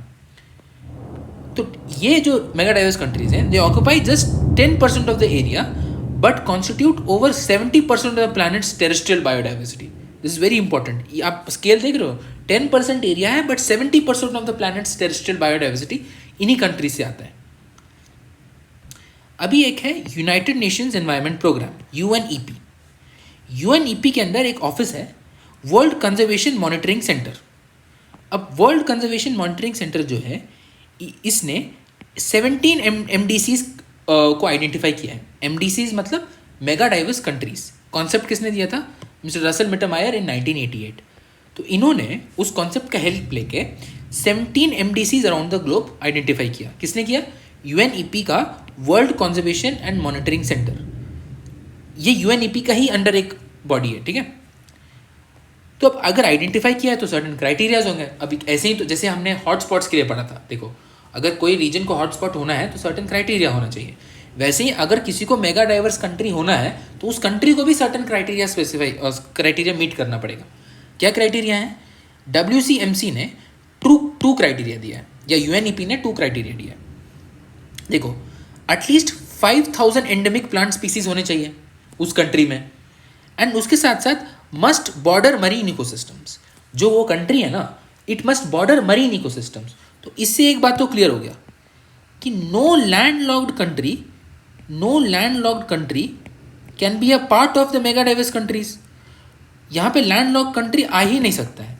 लैंडलॉक्ड कंट्री इसलिए नहीं आ सकता है क्योंकि इसका जो क्राइटेरिया में ही लिखा गया है कि it must border marine ecosystems and it must have at least 5000 endemic plant species. अभी हम एंडेमिक का भी मतलब समझते हैं एंड मरीन इकोसिस्टम्स का तो वी नो ही। तो ये हो गया क्राइटेरिया, एंड इस क्राइटेरिया को ध्यान में रखते हुए world conservation and monitoring centre ने 17 मेगा डाइवर्स कंट्रीज को आइडेंटिफाई किया है। ये कौन कौन से कंट्रीज है आप यहाँ पे मैप में देख सकते हैं। ऑब्वियसली इंडिया है, यहाँ पे USA है, राइट। साउथ अमेरिका में सर्टन कंट्रीज हैं, ब्राज़ील, वेनेजुएला, ये सारी कंट्रीज हैं। अफ्रीकन कंट्रीज हैं, ऑस्ट्रेलिया भी है यहाँ पे, फिलीपींस, इंडोनेशियन आइलैंड्स, ये सारे चीज़ भी हैं, ठीक है। तो ये जो कंट्रीज है ना, they share very high levels of biodiversity. तो उन्होंने क्या सोचा कि यार क्योंकि we share high levels of biodiversity तो हम साथ में आ जाते हैं, and will advocate for funds, will advocate for things, will advocate for technology, will advocate for ऐसे mechanisms या ऐसे techniques जो हम बाकियों से सीख सकें, क्योंकि हम ही we are home to 70% of the terrestrial biodiversity. We constitute just 10% of the area, but we are home to 70% of planet's terrestrial biodiversity.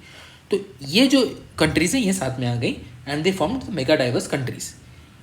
ठीक है, एंड उसको उसने आइडेंटिफाई किया WCMC.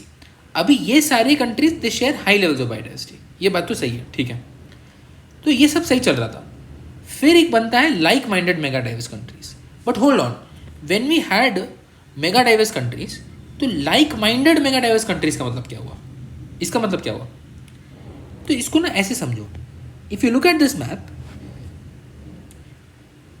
there's a differentiation which is global south and global north. Global north vastly constitutes the developed countries and global south में majority of the countries जो हैं वो developing countries हैं, right? When we'll study climate change negotiations तब हम इसको और भी nuance तरीके से समझेंगे. बट अभी के लिए आप इतना समझो कि ये ग्लोबल नॉर्थ साउथ डिवाइड तो है ग्लोबली. अभी देखो मेगा डाइवर्स कंट्रीज में कौन कौन से कंट्रीज हैं. एक यूएसए भी है. यूएसए तो खुद is a global north country, right, and it's a most powerful country. तो बाकी सारे जो कंट्रीज हैं मोस्टली वो सारे ग्लोबल साउथ वाले कंट्रीज हैं. ये ग्रुपिंग बनाने का रीज़न क्या था कि यार हम ग्रुपिंग बना लेते हैं, फिर will advocate for biodiversity and उसके बेसिस में हम बोलेंगे बाकी कंट्रीज को यार तुम हमें टेक्नोलॉजी दो, तुम हमें फंडिंग दो, because we are the home to 70% of the terrestrial biodiversity species. क्योंकि इसलिए we are mega diverse countries. WCMC ने इसलिए हमें आइडेंटिफाई करके अलग से रखा है. लेकिन यार यूएसए यहीं आ गया, जो the so called head of the global north या the so called head of the world, वो यहीं आ गया, राइट. उसको वो खुद एक मेगा डाइवर्स कंट्रीज है. तो अब वो भी सबसे फंडिंग मांग रहा है. तो this is not bound to work. ये कैसे काम करेगा? क्योंकि यहाँ पे ग्लोबल नॉर्थ कंट्रीज भी हैं, ग्लोबल साउथ.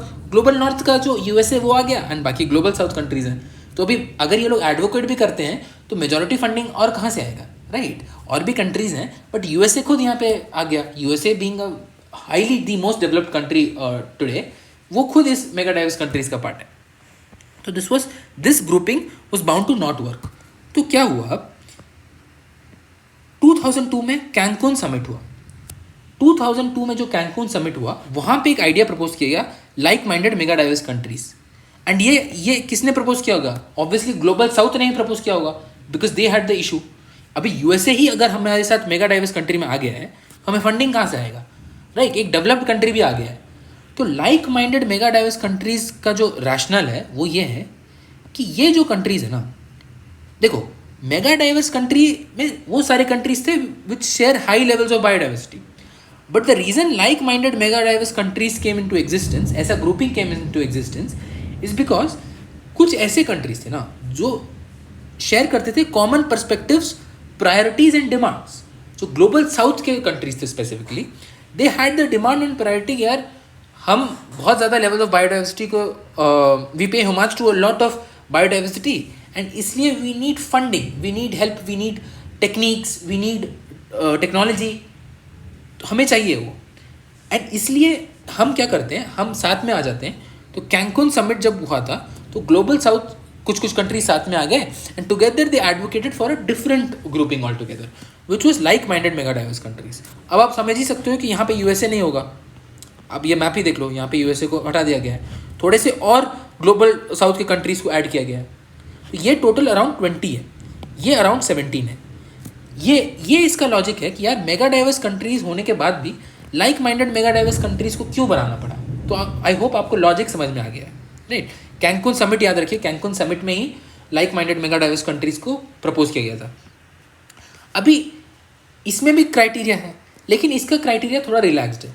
बस आपको डाइवर्स होना चाहिए, बस आपको डाइवर्स होना है और आपको एसोसिएटेड ट्रेडिशनल नॉलेज होना है. अब ट्रेडिशनल नॉलेज क्या होता है?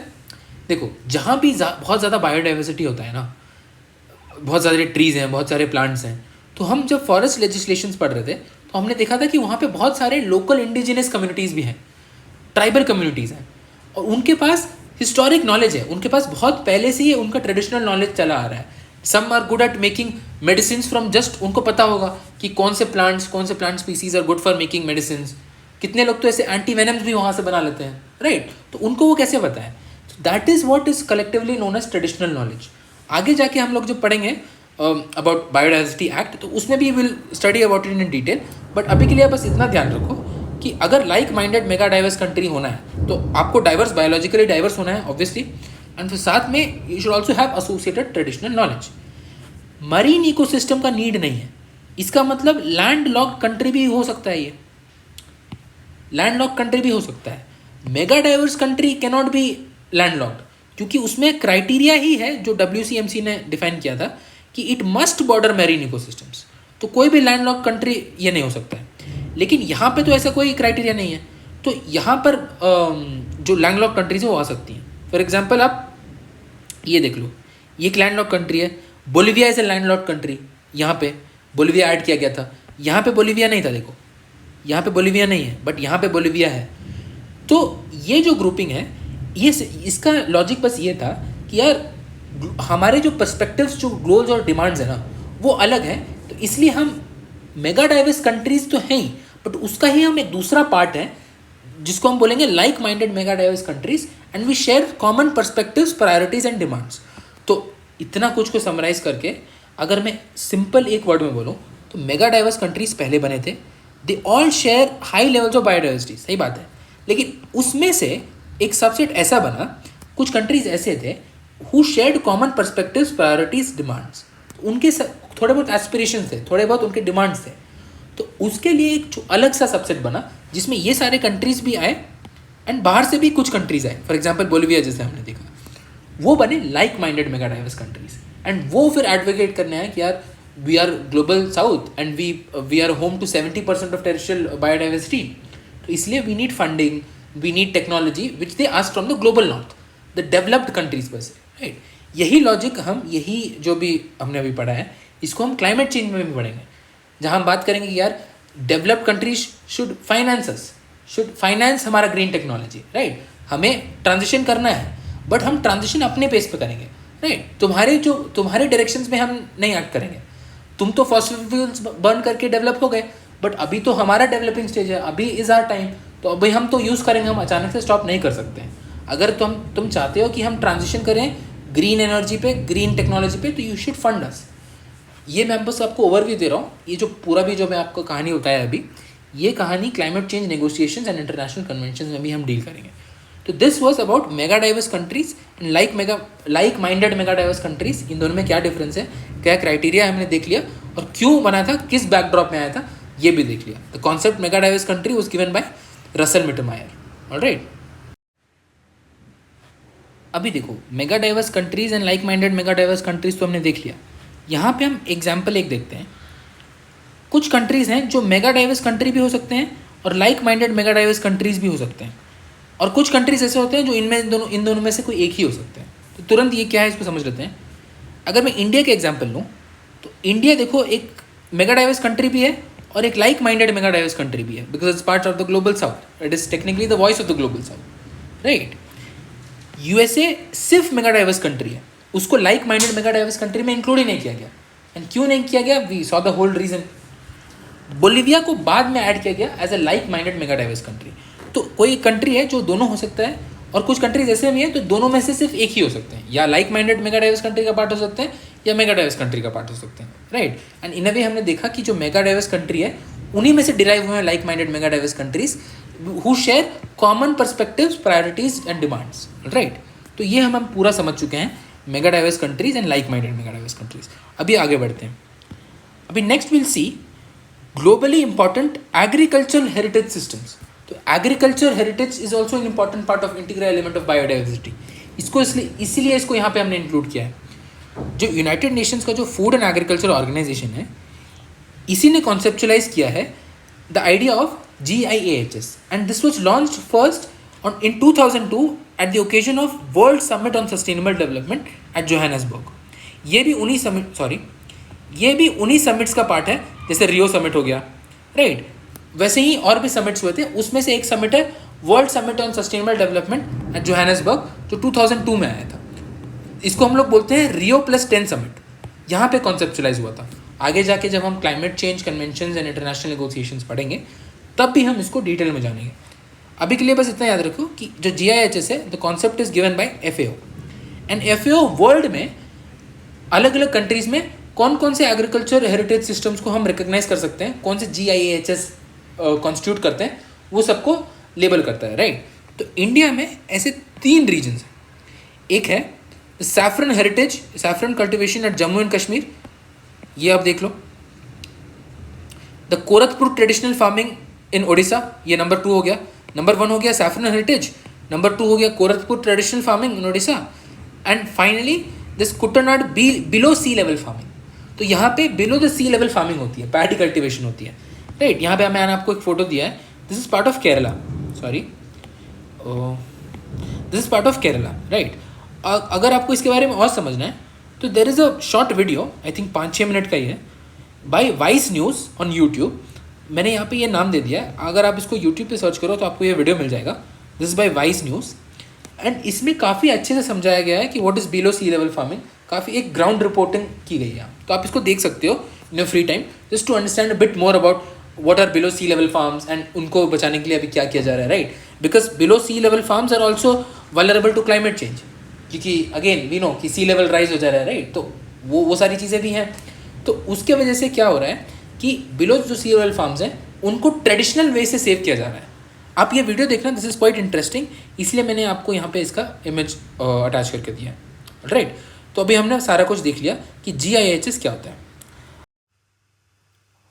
Before moving on to the next topic, मैं आपको यहाँ पे एक इंटरेस्टिंग चीज़ बताता हूँ। अगर आप FAO का लोगो देखोगे तो यहाँ पे ना एक चीज़ लिखा हुआ है, Fiat Panis. This is the motto of the Food and agriculture Organization and it was formed in 1945, right? So यहाँ पे लिखा हुआ है Fiat पानीस, which is basically in Latin it means let there be bread, right? तो एक fact था जो which I wanted to share with you all. So अभी हमने GIHS पूरा कवर कर लिया है। अभी we'll move ahead and we'll study the importance of biodiversity. तो यार जो भी हमने पूरा पढ़ा है, हमने पढ़ा बायोडाइवर्सिटी क्या होता है, what are the levels of biodiversity, कैसे मेजर करते हैं, मेगा डाइवर्स कंट्रीज़ आ गए, बायोडाइवर्सिटी हॉटस्पॉट्स के बारे में हमने पढ़ा। तो इतना सा हम क्यों पढ़ रहे हैं, why is biodiversity important to us? तो उसके लिए हमें एक टॉपिक समझना पड़ेगा, which is the ecosystem services. अभी इकोसिस्टम, हमारे नेचुरल इकोसिस्टम से जो हमें सर्विसेज मिलते हैं, those are termed ecosystem services, fairly easy to understand. But इसमें काफ़ी टाइप के सर्विसेज मिल सकते हैं, हम उसको ऐसे क्लासीफाई कर सकते हैं, लाइक प्रोविजनिंग सर्विसेज मिलती हैं, regulating services, cultural services, supporting services. तो ये हो गया। तो अगर मैं बिफोर स्टडिंग, यहाँ पे मैंने जो लिखा है, हम एक एग्जांपल देखते हैं। लेट्स से अगर मैं आपको बताऊं कि आप मुझे मैंग्रोव से आपको क्या क्या वैल्यूज डिराइव हो रहे हैं, आप मुझे बताओ, तो आप क्या बताओगे? तो पहले तो we get timber for heat, building materials, we get food to consume from the entire mangrove ecosystem. ये हो गया provisioning services. At the same time it also provides for certain regulating services. ये रेगुलेट करता है water filtration को। This protect the mangrove ecosystem, protects us against the storm surges, against the coastal flooding. Storm surge protection होता है। तो ये सारे regulating services हैं offered by the mangrove ecosystem. There are certain cultural services. For example जो mangrove ecosystem है वो ऐसा इकोसिस्टम है जो सर्टन इंडिजिनियस फिशिंग प्रैक्टिस को सपोर्ट करता है, जो और कोई इकोसिस्टम में पॉसिबल नहीं है। They also are a habitat for many endangered birds and fish species. तो ये एक सपोर्टिंग सर्विसेज भी ऑफर करता है। तो इसी मैंग्रोव इकोसिस्टम से हम अब सिर्फ टैंजिबल फॉर्मेट में मत देखो, even there are lot of intangible things जो डिराइव होती हैं, राइट। तो टोटल पोटेंशियल मैंग्रोव वैल्यू ये सारे सर्विसेज से जो ऑफर हो रहा है वो सबका कॉम्बिनेशन है, वो सबका सम टोटल है, राइट। तो यहाँ पर मैंने वही लिखा है, इकोसिस्टम सर्विसेज को हम 4 टाइप्स में क्लासीफाई कर सकते हैं ब्रॉडली, राइट। जो प्रोविजनिंग सर्विसेज है, फॉर एग्जांपल फूड हो गया, वाटर, फ्यूल मिलता है, हमें मेडिसिन मिलती हैं, राइट। हमने देखा फॉर एग्जांपल अगर आप अमेजोन रेन फॉरेस्ट देखोगे तो कितना बायोलॉजिकली डाइवर्स है, तो वहाँ पे कितने ढेर सारे स्पीसीज ऑफ प्लांट्स हैं। तो वहाँ पे जो हम अगर हमें कुछ मेडिसिन बनाना है, जो हमें अगर हमको चाहिए, तो हम वहाँ से बिल्कुल ही इंस्पिरेशन ले सकते हैं, राइट। ये वाला चीज़ हो गया। तो we get provisioning services. We get medicine, we get building material, ये सारी चीज़ें। तो ये तो डायरेक्टली एक इंपॉर्टेंस ऑफ बायोडाइवर्सिटी हो गया। ऊपर से सर्टेन सपोर्टिंग सर्विसेज भी इंपॉर्टेंस ऑफ बायोडाइवर्सिटी के पार्ट हो गए। कैसे? न्यूट्रिएंट साइक्लिंग करना हो गया। फॉर एग्जांपल, अगर बायोडाइवर्सिटी ज़्यादा है जिसके वजह से जो इकोसिस्टम हेल्थ है वो बहुत अच्छा है, तो वो इकोसिस्टम में न्यूट्रिएंट साइक्लिंग अच्छे से हो रही होगी, राइट। जो सॉइल फॉर्मेशन है और जो सॉइल रिन्यूएबल है वो अच्छे से हो रहा होगा। वही अगर बायोडाइवर्सिटी अगर थ्रेटेंड है, अगर नेचुरल हैबिटेट लॉस हो रहा है, तो सॉइल फॉर्मेशन भी मुश्किल होगा, फोटोसिंथेसिस करने में भी दिक्कत आएगी, राइट। तो ये सारी चीज़ें, न्यूट्रिएंट साइक्लिंग ठीक से नहीं हो पाएगा, डिकम्पोजिशन ठीक से नहीं होगा, राइट। तो ये सारी चीज़ें हैं। तो ये सारे are part of ecosystem services and indirectly ये बायोडाइवर्सिटी के लिए भी इंपॉर्टेंट है, इसलिए हम इसको यहाँ पढ़ रहे हैं। तो प्रोविजनिंग सर्विसेज हमने देख लिया, supporting services how they are important components of biodiversity हमने देख लिया। But apart from that there is also an aesthetic value attach to biodiversity. अब इसका मतलब क्या होता है, इसको थोड़ा सा समझते हैं। Artists and writers often draw inspiration from biodiversity to create works that evoke the beauty and wonder of the natural world. For example, certain paintings हो गए, certain sculptures हो गए, poems हो गए या novels हो गए, what they do is they depict the landscapes, wildlife and plants and they evoke a sense of appreciation for the aesthetic value of biodiversity. तो aesthetic value of biodiversity कैसे समझ सकते हैं आप? मैंने यहाँ पे ना 3 एग्जाम्पल दिया है, तो इसी से समझते हैं। That will be the best way to understand. यहाँ पे देखिए मैंने एक नॉवल का फोटो लगाया है।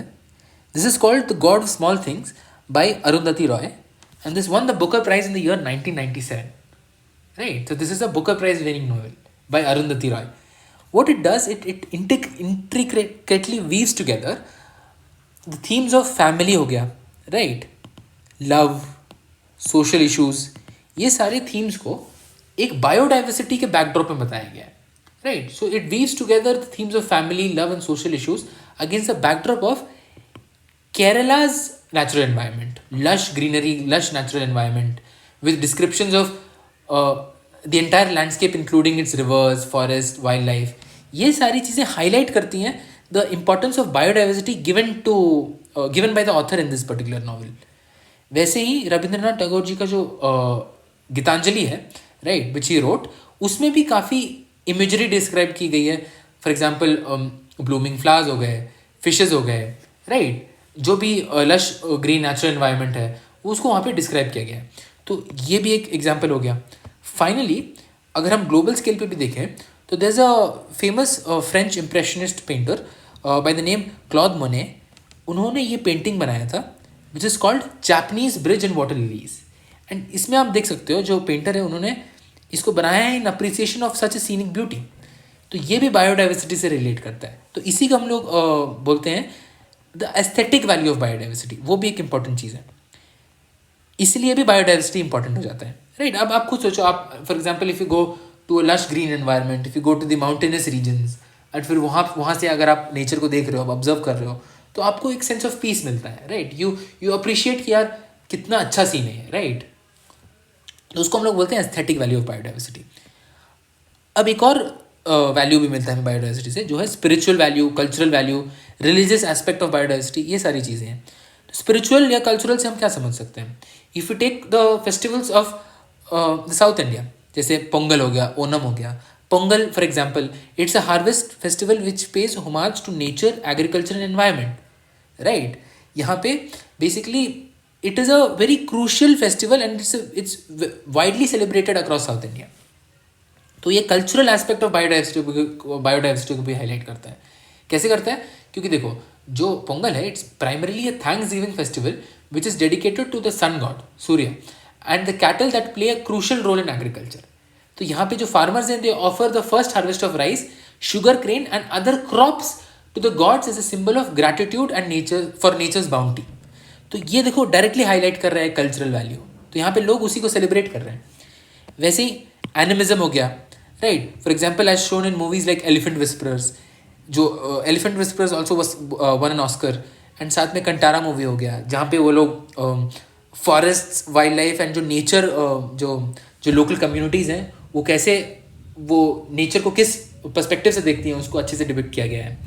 एंड जो एलिफेंट विस्परर्स हैं, ये आप मुझे बताना कमेंट्स में गूगल करके कैसे भी, कि एलिफेंट विस्परर्स कोई सा एक सेंचुरी में शूट किया गया था वो कौन सा वाइल्ड लाइफ सेंचुरी में शूट किया गया था या कौन सा एलिफेंट रिजर्व में शूट किया गया था, आप मुझे इसको गूगल करके बताना। ऑलराइट, आगे बढ़ते हैं। वैसे ही जापान में ग्लोबल सिनारियो को भी अगर कंसिडर करें तो वहाँ पे एक फेस्टिवल होता है, Hanami festival. It is basically a Japanese festival to cherish the cherry blossoms. अगर आप यहाँ पे देखोगे तो कई सारे जापानीज फैमिलीज यहाँ पे इस चेरी ट्री के नीचे पिकनिक मना रही है, right. So they are embracing biodiversity, they are in appreciation of the biodiversity, and उनको यहाँ पे एक सेंस ऑफ पीस मिल रहा है, एक सेंस ऑफ गैदरिंग को ये फैसिलिटेट कर रहा है। तो ये हो जाता है spiritual cultural value of biodiversity. Religious aspect भी है। अगर आप याद करो तो मैंने आपको फॉरेस्ट लेजिस्लेशन वाले वीडियो में ये बताया था कि जो ट्राइबल कम्युनिटीज़ हैं उनके लिए फॉरेस्ट कितना इंपॉर्टेंट हो जाता है, right. They worship the forest, उनके लिए फॉरेस्ट एक सीक्रेट लैंड है। तो there is an idea of nature man spirit complex, right, जिससे जो ट्राइबल लोग हैं वो जंगल को या फॉरेस्ट को वो अपना एक गॉड भगवान मानते हैं। तो वो हो गया religious aspect of biodiversity. And finally we also get traditional knowledge from biodiversity. For example certain traditional medicine हो गए, राइट। आगे जाके जब बायोडाइवर्सिटी एक्ट पढ़ेंगे तब will read about it in detail. बस अभी के लिए आप इतना ध्यान रखो कि biodiversity also gives us a sense of traditional knowledge. तो ये सारी हो गए, हमने पूरा कवर कर लिया इंपॉर्टेंस ऑफ बायोडाइवर्सिटी। अभी हम लोग देखेंगे, हमने देख लिया, हमने अब सारा कुछ देख लिया कि यार बायोडाइवर्सिटी क्या होता है, कैसे काम करता है, क्या ग्रुपिंग्स हैं, इंपॉर्टेंस क्या है। लेकिन अभी क्या है, जो करंट इशू है वो है कि जो बायोडाइवर्सिटी ग्लोब का, that is a threat. There are certain threats to biodiversity, and ये थ्रेट्स क्या है, कैसे है, इसको समझते हैं डिटेल में। तो यार देखो, कोई भी अगर हैबिटेट है या कोई भी अगर इकोसिस्टम है तो वहाँ पे अगर कोई नेचुरल डिस्टर्बेंस होता है, फॉर एग्जांपल अर्थक्वेक होता है, कोस्टल फ्लडिंग हो जाता है for example in coastal ecosystems, तो वो सारी चीज़ें डिस्टर्ब करती हैं बायोडाइवर्सिटी को। They harm the biodiversity, I am not denying that, but वो जो हार्म कॉज करती है ना, that is temporary, and over the period of time, over millions of years, जो वो इकोसिस्टम है, वहाँ के जो स्पीसीज हैं, उन्होंने ऐसे नेचुरल डिस्टर्बेंसेस को अडाप्ट कर लिया है। तो they are temporary and they are also adaptable by the organism staying there.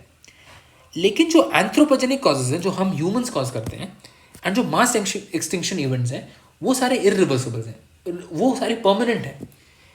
तो जो हम थ्रेट्स टू बायोडाइवर्सिटी में अभी जो कवर करेंगे, they are primarily they are anthropogenic causes जो परमानेंट होते हैं, एंड इसलिए दे आर अ कंसर्न। इसलिए हमें देखना पड़ेगा कि यार we have to act in such a way कि हम ये जो थ्रेट्स टू बायोडाइवर्सिटी है उसको कम करें।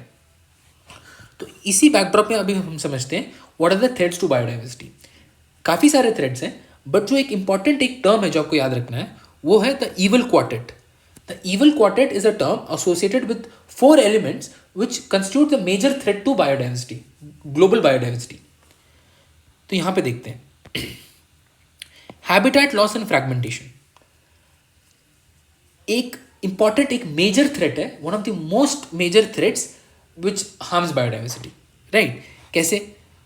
हैबिटेट लॉस मतलब क्या होता है? यहाँ पे देखो 2 टर्म्स हैं, हैबिटेट लॉस है और फ्रैगमेंटेशन है। हैबिटेट लॉस मतलब रिडक्शन इन स्पेस। सिंपली अगर कोई एनिमल है, फॉर एग्जांपल अगर मैं कोई स्पीसीज़ को ले लूँ, कोई एनिमल स्पीसीज़ को ले लूँ, वो जहाँ पे रह रहा है, अगर वो एरिया रिडक्शन इन स्पेस हो गया, वहीं पर वो एरिया छोटा हो गया, श्रिंक हो गया, so that is a threat to biodiversity, क्योंकि उसका घर एक तरीके से टूट गया है, राइट, या श्रिंक हो गया, और कुछ टाइम में अगर चीज़ें ऐसी ही चलती रहीं तो वो पूरा खत्म हो जाएगा। So that species will have nowhere to live. उसके वजह से क्या होगा कि वो स्पीसीज वहाँ से निकल जाएगा, उसकी वजह से बाकी जो स्पीसीज हैं वो भी खत्म हो जाएंगे। So you know the entire ecosystem will collapse, जो इकोलॉजिकल बैलेंस है वो डिस्टर्ब हो जाएगा। तो हैबिटेट लॉस ये होता है। फ्रैगमेंटेशन मतलब ये होता है, अगर आप देखोगे, you remember again, I am taking you back to the forest legislation वाला वीडियो, जिसमें मैंने आपको बताया था कि एक स्टेक होल्डर्स अप्रोच मैंने लिया था, जहाँ पे मैंने बताया था कि जो फॉरेस्ट लैंड है उसके 3 स्टेक होल्डर्स हैं प्राइमरीली। ट्राइबल्स हैं, जो वाइल्ड लाइफ वो है, एंड इकोनॉमिक डेवलपमेंटल ड्राइवर्स हैं, जैसे कोई गवर्नमेंट प्रोजेक्ट करना हो गया, लेट्स से कोई प्राइवेट कंपनी को एयरपोर्ट सेटअप करना है या रेलवे लाइन बिछाना है गवर्नमेंट को, तो ये सारे जो प्रोजेक्ट्स हो गए, they interfere with the forest obviously, right. तो इसके वजह से कई बार ना फ्रैगमेंटेशन भी हो जाता है। फ्रैगमेंटेशन मतलब large land is split into smaller pieces. इसकी वजह से क्या हो जाता है, जो प्रोडक्टिविटी है वो कम हो जाती है लैंड की, राइट, जो प्रोडक्टिविटी है वो कम हो जाती है, and this is mainly human induced. यहाँ पे मैंने आपको एक एग्जांपल लिया है अमेजॉन रेन फॉरेस्ट का। अगर आप देखोगे तो this is the Amazon rain forest, it's in south America, and ये सारी कंट्रीज को स्पैन करता है। ब्राज़ील में है, थोड़ा सा पार्ट पेरू में भी है, थोड़ा सा पार्ट बोलिविया में भी है, राइट, कोलंबिया में है, Venezuela, Guyana, Suriname and French Guiana. तो ये सारी region they are home to the Amazon rain forest, and Amazon rain forest is known as the lungs of the planet. Amazon rainforest is known as the lungs of the planet, lungs of the earth. I'll take a pause and I'll tell you one more interesting thing. ये prelims 2020 में 2022 में भी ये question आया था कि जो wetlands है ना उनको हम किडनीज ऑफ द प्लैनेट बोलते हैं, किडनीज ऑफ अर्थ बोलते हैं, या किडनीज ऑफ नेचर बोलते हैं। उसको हम पढ़ेंगे when we study wetlands, but अभी यह ध्यान रखो जो अमेजोन रेन फॉरेस्ट है उसको हम लेबल करते हैं lungs of the planet earth. वैसे ही वेटलैंड्स है उसको हम बोलते हैं kidneys of the planet earth या किडनीज ऑफ अवर इकोसिस्टम्स। तो वापस आते हैं अमेजोन रेन फॉरेस्ट पे। अमेजोन रेन फॉरेस्ट पहले 14% ऑफ एरिया ऑक्यूपाई कर रहा था पूरा टोटली, अभी वो बस less than 6% of area occupy कर रहा है। तो this is a fairly good example of habitat loss and fragmentation. देखो ये एरिया जो है वो क्यों कम हुआ है, देखो काफ़ी सारा डिफॉरेस्टेशन हो रहा है, एंड डिफॉरेस्टेशन करके सोयाबीन्स कल्टिवेट किए जा रहे हैं अमेजोन रेन फॉरेस्ट के जो एरियाज हैं, जो फ्रिंज एरियाज हैं स्पेसिफिकली वहाँ पर।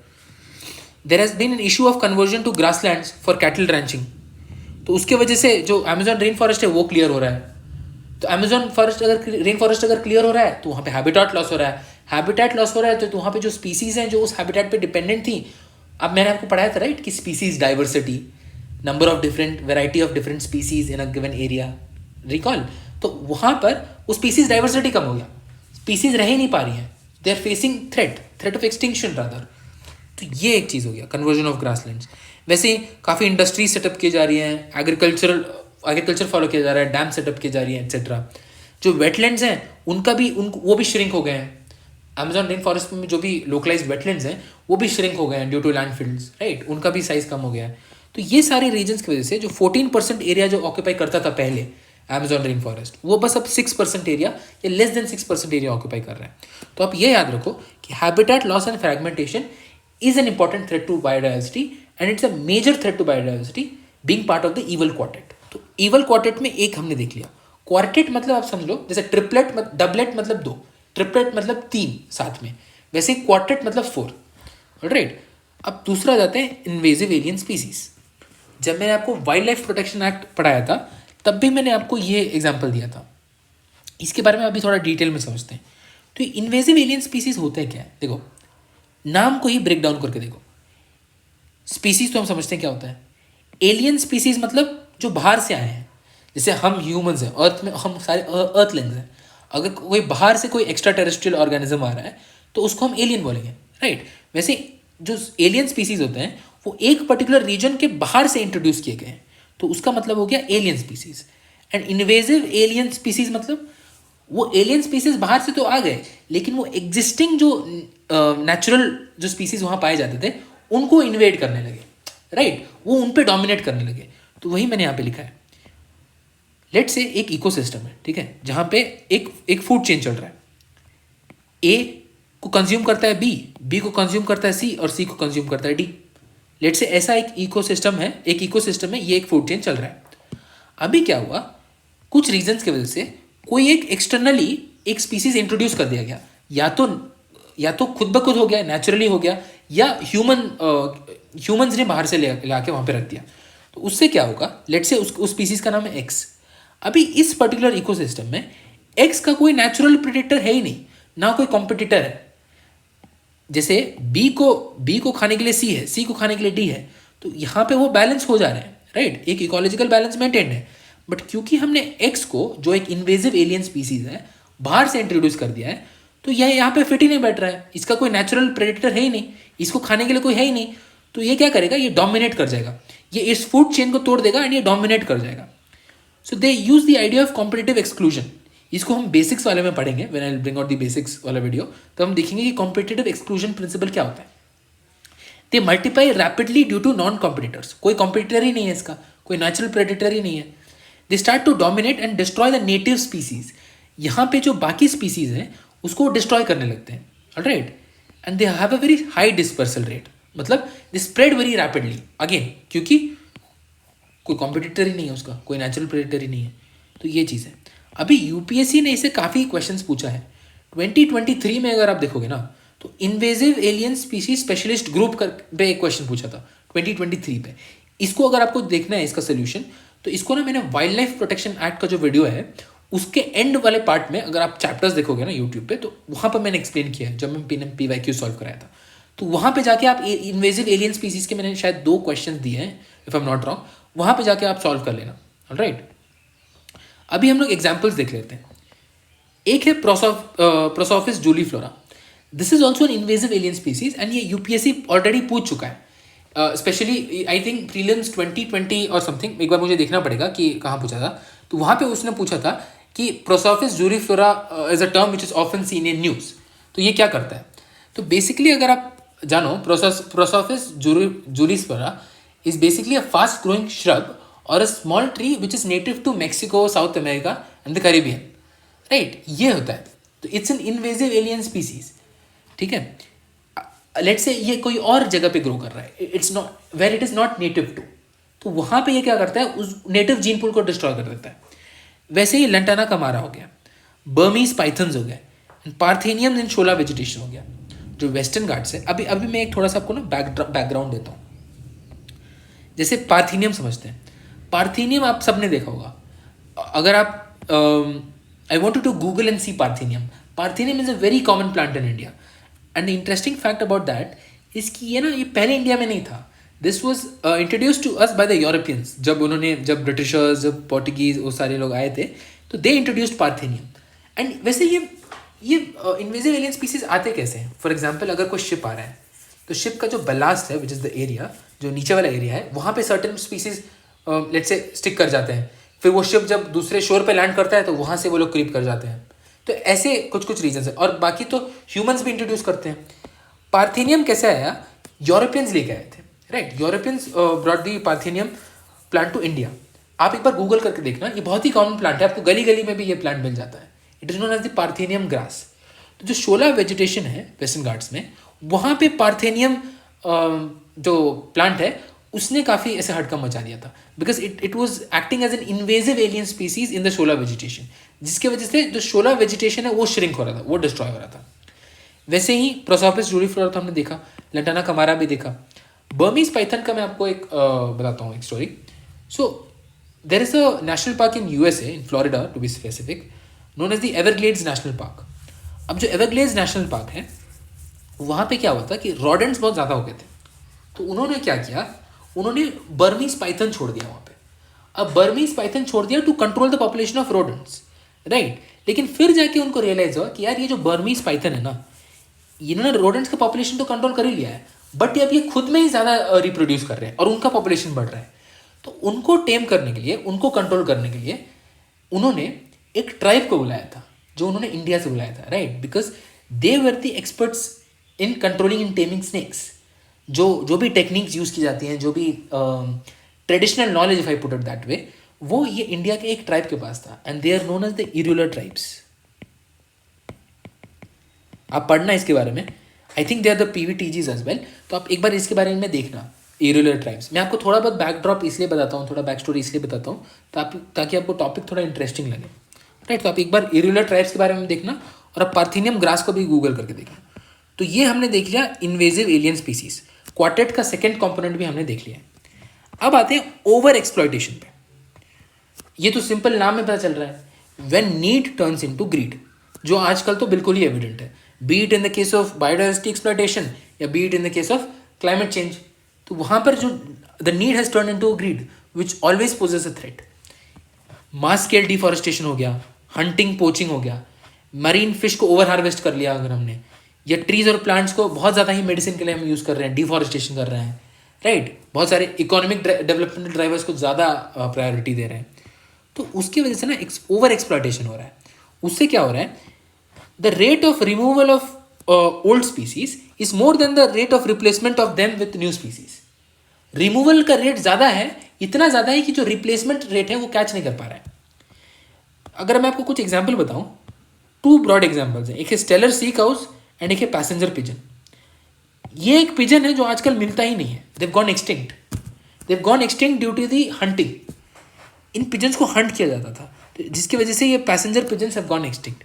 वैसे ही जो स्टेलर सी काउज है, स्टेलर सी काउज ध्यान रखिएगा, सी काउज से आपको क्या समझ में आ रहा है? Sea cows, Steller sea cows are herbivorous mammals. Again species में जब हम पढ़ेंगे तो आई टेल यू अबाउट ये सारी डिफरेंट स्पीसीज। उसमें एक स्पीसीज आएगा डुगोंग, ये PYQ में भी पूछा गया है। Dugong also is a type of sea cow. तो इसके मैं जब डुगोंग पढ़ाऊंगा आपको तो मैं आपको स्टेलर सी काउ से रिलेट कराऊंगा और आपको बताऊंगा कि यार ये ओवर एक्सप्लॉयटेशन होने की वजह से ये एक्सटिंक्ट हो गए हैं, राइट। तो ऐसे करके आपको लिंक करके पढ़ना है ताकि आपको जो नॉलेज मैनेजमेंट हो पाए आपका, ठीक है। तो स्टेलर सी काउज हो गया। को एक्सटिंक्शन हमने देख लिया, हमने क्या क्या देख लिया? Habitat loss and fragmentation, invasive alien species कैसे थ्रेट टू बायोडाइवर्सिटी है, एंड ओवर एक्सप्लॉयटेशन कैसे थ्रेट टू बायोडाइवर्सिटी, ये भी देख लिया। अब हम देखते हैं co extinction, right. Co extinction मतलब when a species become extinct the plant और animal species dependent on it also becomes extinct. इसका बेस्ट एग्जाम्पल है प्लांट पॉलिनेटर म्यूचुअलिज्म। मतलब आप बेसिकली ये समझो, को एक्सटिंक्शन जैसे होते हैं ना को पार्टनर्स, मतलब एक पार्टनर के बिना दूसरा पार्टनर उतना एफिशिएंट नहीं हो पाएगा, वैसे ही को एक्सटिंक्शन मतलब कोई एक स्पीसीज है, लेट्स से उस पर कोई दूसरा स्पीसीज डिपेंडेंट था, तो अगर वो पहला वाला स्पीसीज खत्म हो गया तो दूसरा वाला स्पीसीज को तो डिपेंड होने के लिए कोई होगा ही नहीं, तो वो भी खत्म हो जाएगा। That will also eventually become extinct. इसका सबसे बेस्ट एग्जाम्पल है plant pollinator mechanism. For example let's say एक सर्टन टाइप ऑफ फ्लावर्स है, right, certain type of flower है, ऐसे फ्लावर्स है, कोई प्लांट का पार्ट है, कोई हनी भी आके यहाँ पे नेक्टर ले रहा है, राइट। लेट्स से अगर ये प्लांट ही खत्म हो गया तो फिर हनी भी कैसे आएगा, राइट। हनी भी फिर कहाँ से नेक्टर लेगा, एंड अगर वो नेक्टर नहीं लेगा तो पॉलिनेशन नहीं होगा, तो राइट दोनों खत्म हो जाएंगे टेक्निकली। हनी बी को उसका फूड जो नेक्टर वो नहीं मिल पाएगा, एंड प्लांट पॉलिनेशन वैसे भी नहीं हो पाएगा, तो they are mutually dependent on each other. जो प्लांट पॉलिनेटर म्यूचुअलिज्म है that is a good example of co extinction. जो डिफरेंट टाइप्स ऑफ इंटरेक्शंस हैं ना, अमेंसालिज्म, कोमेंसालिज्म, राइट, इसको हम एक अलग वीडियो में देखेंगे जो उसको हम बेसिक्स वाले में ही कवर करेंगे, राइट। तो हमने देख लिया है थ्रेट्स टू बायोडाइवर्सिटी, हमने देख लिया habitat loss and fragmentation, invasive alien species, over exploitation and को एक्सटिंक्शन। आपको बार बार इसलिए बता रहा हूँ ताकि आपको यहीं आपके दिमाग में फिट हो जाए, आपको बार बार ना पढ़ना पड़े, ऑलराइट। तो ये हमने देख लिया था इवल क्वार्टेट। तो ये जो है वो है major threats to biodiversity, but they are not the only threats to biodiversity. इसके अलावा और भी थ्रेट्स हैं, वो क्या क्या है थोड़ा सा देख लेते हैं। ये छोटा सा ही है। अदर थ्रेट्स क्या क्या है? जेनेटिकली मॉडिफाइड ऑर्गेनिजम्स, वो क्या करते हैं? They affect the native gene pool and natural varieties of plants. Illegal wild life trade, illegal wild life trade is also threat to biodiversity. ये जो टैक्सीडर्मी हो गया फॉर एग्जाम्पल, राइट, और जो illegal wild life trade in tusks, elephant tusks, right. There is a web series on Amazon Prime, Poachers. It also talks about illegal wildlife trade. That is a very good series, right? मैं आपको बस ऐसे थोड़ा interesting बनाने के लिए ऐसे web series ये सारे OTT वाले एग्जांपल्स दे रहा हूँ। उसके अलावा climate change is also major threat. Sea surface temperature अगर राइज होगा तो आप डायरेक्टली, फॉर एग्जाम्पल अगर मैं कोरल्स को ले लूँ, कोरल इकोसिस्टम तो वैसे ही खत्म हो जाएंगे because corals are very sensitive to their environment. अगर टेम्परेचर राइज होने लगा तो कोरल ब्लीचिंग हो जाएगा। कोरल ब्लीचिंग क्या होता है, ये सब क्या होता है आगे जाके पढ़ेंगे, राइट। रेनफॉल फ्लक्चुएशंस हो रहे हैं तो उसके वजह से बायोडाइवर्सिटी चेंज हो रहा है। बिकॉज यू रिमेंबर जब मैं आपको ट्रेंड्स ऑफ बायोडाइवर्सिटी पढ़ा रहा था तो मैं आपको बता रहा था कि biodiversity decreases from equator to poles. अभी अगर वो ऐसा इसलिए होता था क्योंकि सर्टेन जोग्राफिकल फिजिकल फैक्टर्स थे, जैसे रेनफॉल, क्लाइमेट, सनलाइट का इंटेंसिटी, प्रोडक्टिविटी कितना है उस एरिया का, वो सारी चीज़ें अगर ऑल्टर हो रही हैं क्लाइमेट चेंज की वजह से तो अल्टीमेटली बायोडाइवर्सिटी को भी थ्रेट हो रहा है। पोल्यूशन की वजह से भी थ्रेट होता है। फॉर एग्जाम्पल पैसिफिक ओशन में देयर इज अ बड़ा chunk which is known as the Great Pacific garbage.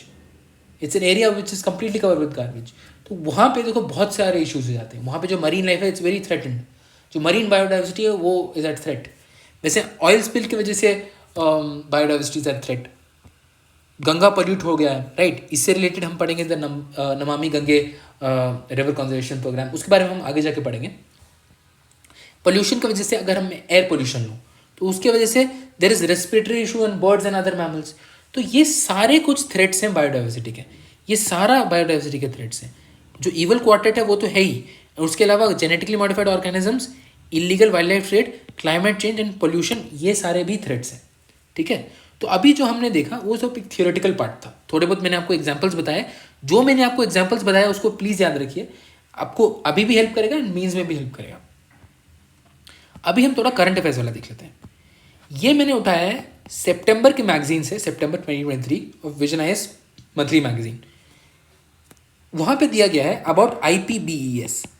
अब ये न्यूज़ में क्यों था?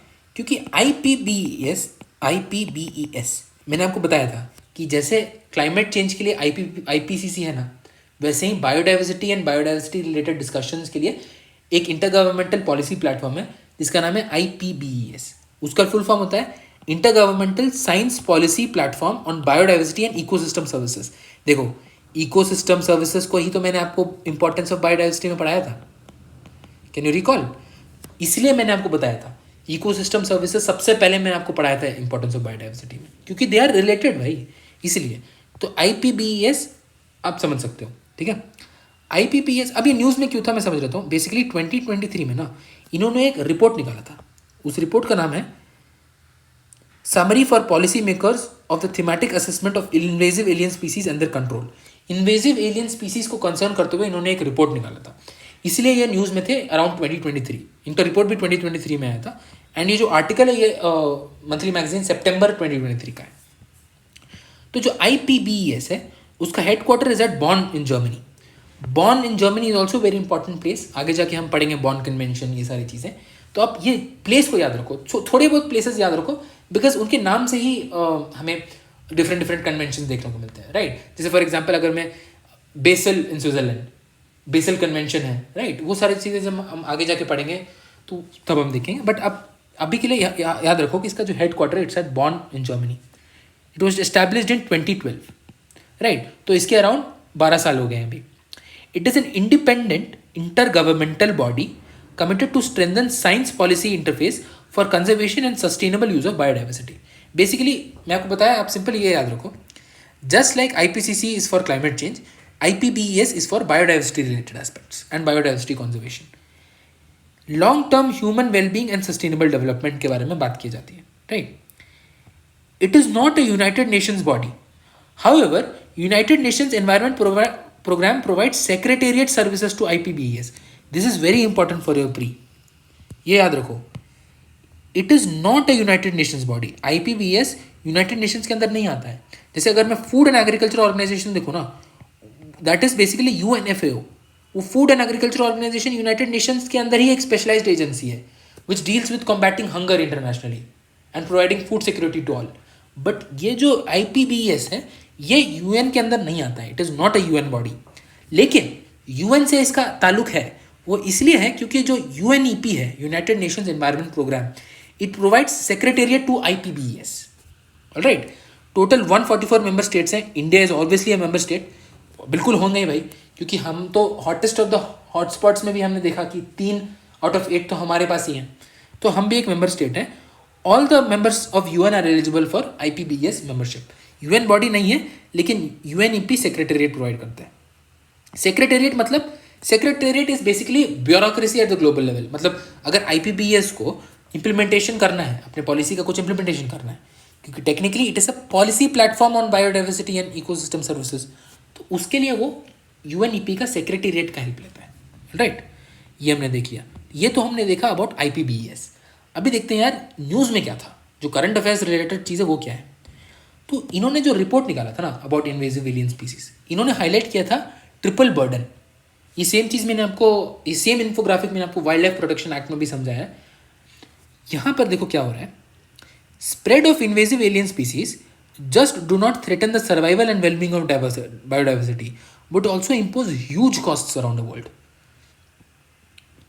एक एग्जाम्पल से बताता हूँ जो मैंने बताया था आपको पहले भी। ये लेट्स से एक रीजन है, ठीक है। यहाँ पे मैं आपको सर्टन प्लांट्स बना लेता हूँ, ऐसे सर्टन क्रॉप्स बना रहा हूँ, ठीक है। सर्टन क्रॉप्स हैं, please ignore my bad drawing, all right. अभी क्या हुआ, बाहर से यहाँ पे ना कोई और क्रॉप इंट्रोड्यूस हो गया, लेट्स से ये। अभी ये एक इन्वेजिव एलियन स्पीसीज है, आईएएस बन गया है ये, IAS invasive alien species, not Indian administrative services. तो अभी देखो ये जो है बाहर से इंट्रोड्यूस कर दिया गया है, और ये यहाँ पे जो एग्जिस्टिंग ट्रेडिशनल क्रॉप्स हैं, जो नेटिव जीन पूल है, उसको ख़त्म कर दे रहा है, उसको डिस्ट्रॉय कर दे रहा है। तो उसके वजह से क्या हो रहा है, देखो सबसे पहले तो जो स्पीसीज है वो पोल्यूट हो जा रही है, उनका जेनेटिक पूल पोल्यूट हो जा रहा है, ये सारी चीज़ें डिस्ट्रॉय हो जा रही हैं। तो जो नेटिव स्पीसीज है वो एक्सटिंक्ट हो जा रही है, मैं बोल सकता हूँ। उसके अलावा अगर देखो, अगर ये सारे क्रॉप्स खराब हो गए, तो जिसने ये क्रॉप्स प्लांट किया था उसका क्या होगा, उसको तो काफ़ी इकोनॉमिक कॉस्ट बेयर करना पड़ेगा, उसका तो प्रोड्यूस ही डिस्ट्रॉय हो गया। एंड ये आप देख रहे हो एक बड़े स्केल पे, तो काफ़ी बड़ा इकोनॉमिक कॉस्ट भी एसोसिएटेड है। तो पहला एक्सटिंक्शन हमने देख लिया, दूसरा इकोनॉमिक कॉस्ट भी एसोसिएटेड है। ये देखो, the economic cost of biological invasion of species has increased 4-fold every decade, 4 गुना बढ़ गया हर 10 साल में।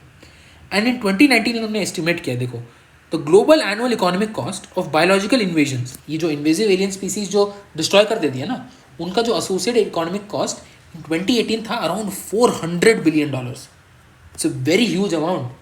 मतलब अगर मैं आपको बताऊं, मतलब this is a very huge amount, this is $400 billion. आगे जाके जब हम क्लाइमेट फाइनेंसिंग पढ़ेंगे ना, तो हम देखेंगे कि जो डेवलप्ड कंट्रीज़ हैं वो डेवलपिंग कंट्रीज़ को इसका 1/4 भी नहीं देती है, राइट। तो इतना बड़ा अमाउंट है, just to put in perspective. साथ साथ क्वालिटी ऑफ लाइफ भी अफेक्ट हो रहा है। जो इन्वेजिव एलियन स्पीसीज हैं, ऐसा देखा गया है, मतलब ये जो IPBES का रिपोर्ट है, इन्होंने बोला है कि they have a negative impact on good quality of life in 85% of the cases, right. They are known to impact good quality of life. यहाँ पे सर्टेन ग्राफ्स भी बनाया गया है। ये जो इन्फोग्राफिक है, आप पॉज करके इसका पिक्चर ले लो, आप इसको पढ़ सकते हो। एक्सटिंक्शन मैंने आपको बता ही दिया है, they are responsible for 60% of the recorded global extinctions and 90% of extinctions has occurred on islands. जो इकोनॉमिक कॉस्ट है 400 बिलियन टच कर गया था इन 2019।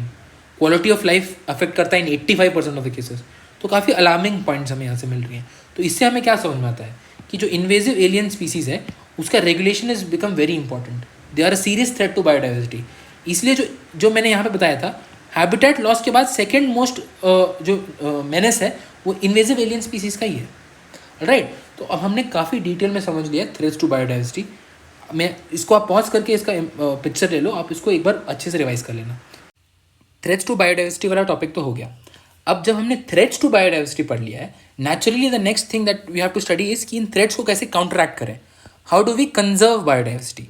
इसलिए logically the next topic is biodiversity conservation. Biodiversity के बारे में हम लोग सब कुछ जान चुके हैं जो भी रेलिवेंट है एग्जाम के लिए। अभी हम पढ़ेंगे बायोडाइवर्सिटी को कंजर्व कैसे कर सकते हैं। जस्ट बिफोर हमने पढ़ा थ्रेट्स, एंड अब हम पढ़ेंगे कि what is biodiversity conservation, what are the different methods. तो मेथड्स का तो मैंने आपको बताया था कि 2 ब्रॉड मेथड्स हैं, इन सीटू कंजर्वेशन या on the site conservation, ex situ conservation या out of the site conservation. तो ये 2 ब्रॉड हेडिंग्स के अंदर हम लोग पढ़ेंगे बायोडाइवर्सिटी कंजर्वेशन।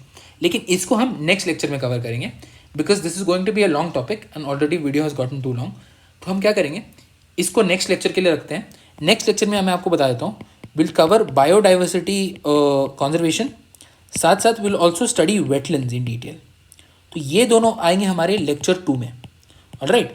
एंड उसके बाद हमारा जो लेक्चर 3 आएगा, which will be the final lecture, इसमें हम लोग पढ़ेंगे लॉज एंड पॉलिसीज़। जैसे कि हो गया हमारा बायोडाइवर्सिटी एक्ट, बायोडाइवर्सिटी एक्ट समझेंगे। फिर इस बार PT 365 में जो लेटेस्ट अमेंडमेंट भी है 2023 का, बायोडाइवर्सिटी अमेंडमेंट एक्ट ऑफ 2023, उसको भी समझेंगे। उसके बाद हम लोग स्टार्ट करेंगे international convention related to biological diversity. तो आगे जाके काफ़ी इंटरेस्टिंग होने वाला है, तो प्लीज़ स्टिक अराउंड। एंड अगर आपको कोई भी डाउट है अभी तक, मैं आपको चैप्टर्स डाल दूंगा इस वीडियो में, आप देख सकते हो अकॉर्डिंगली आपको जो भी सेक्शन समझ में नहीं आया। बाकी आपको जो भी डाउट है, feel free to put it down in the comment section and I will be happy to help. So this is all for today and see you in the next one.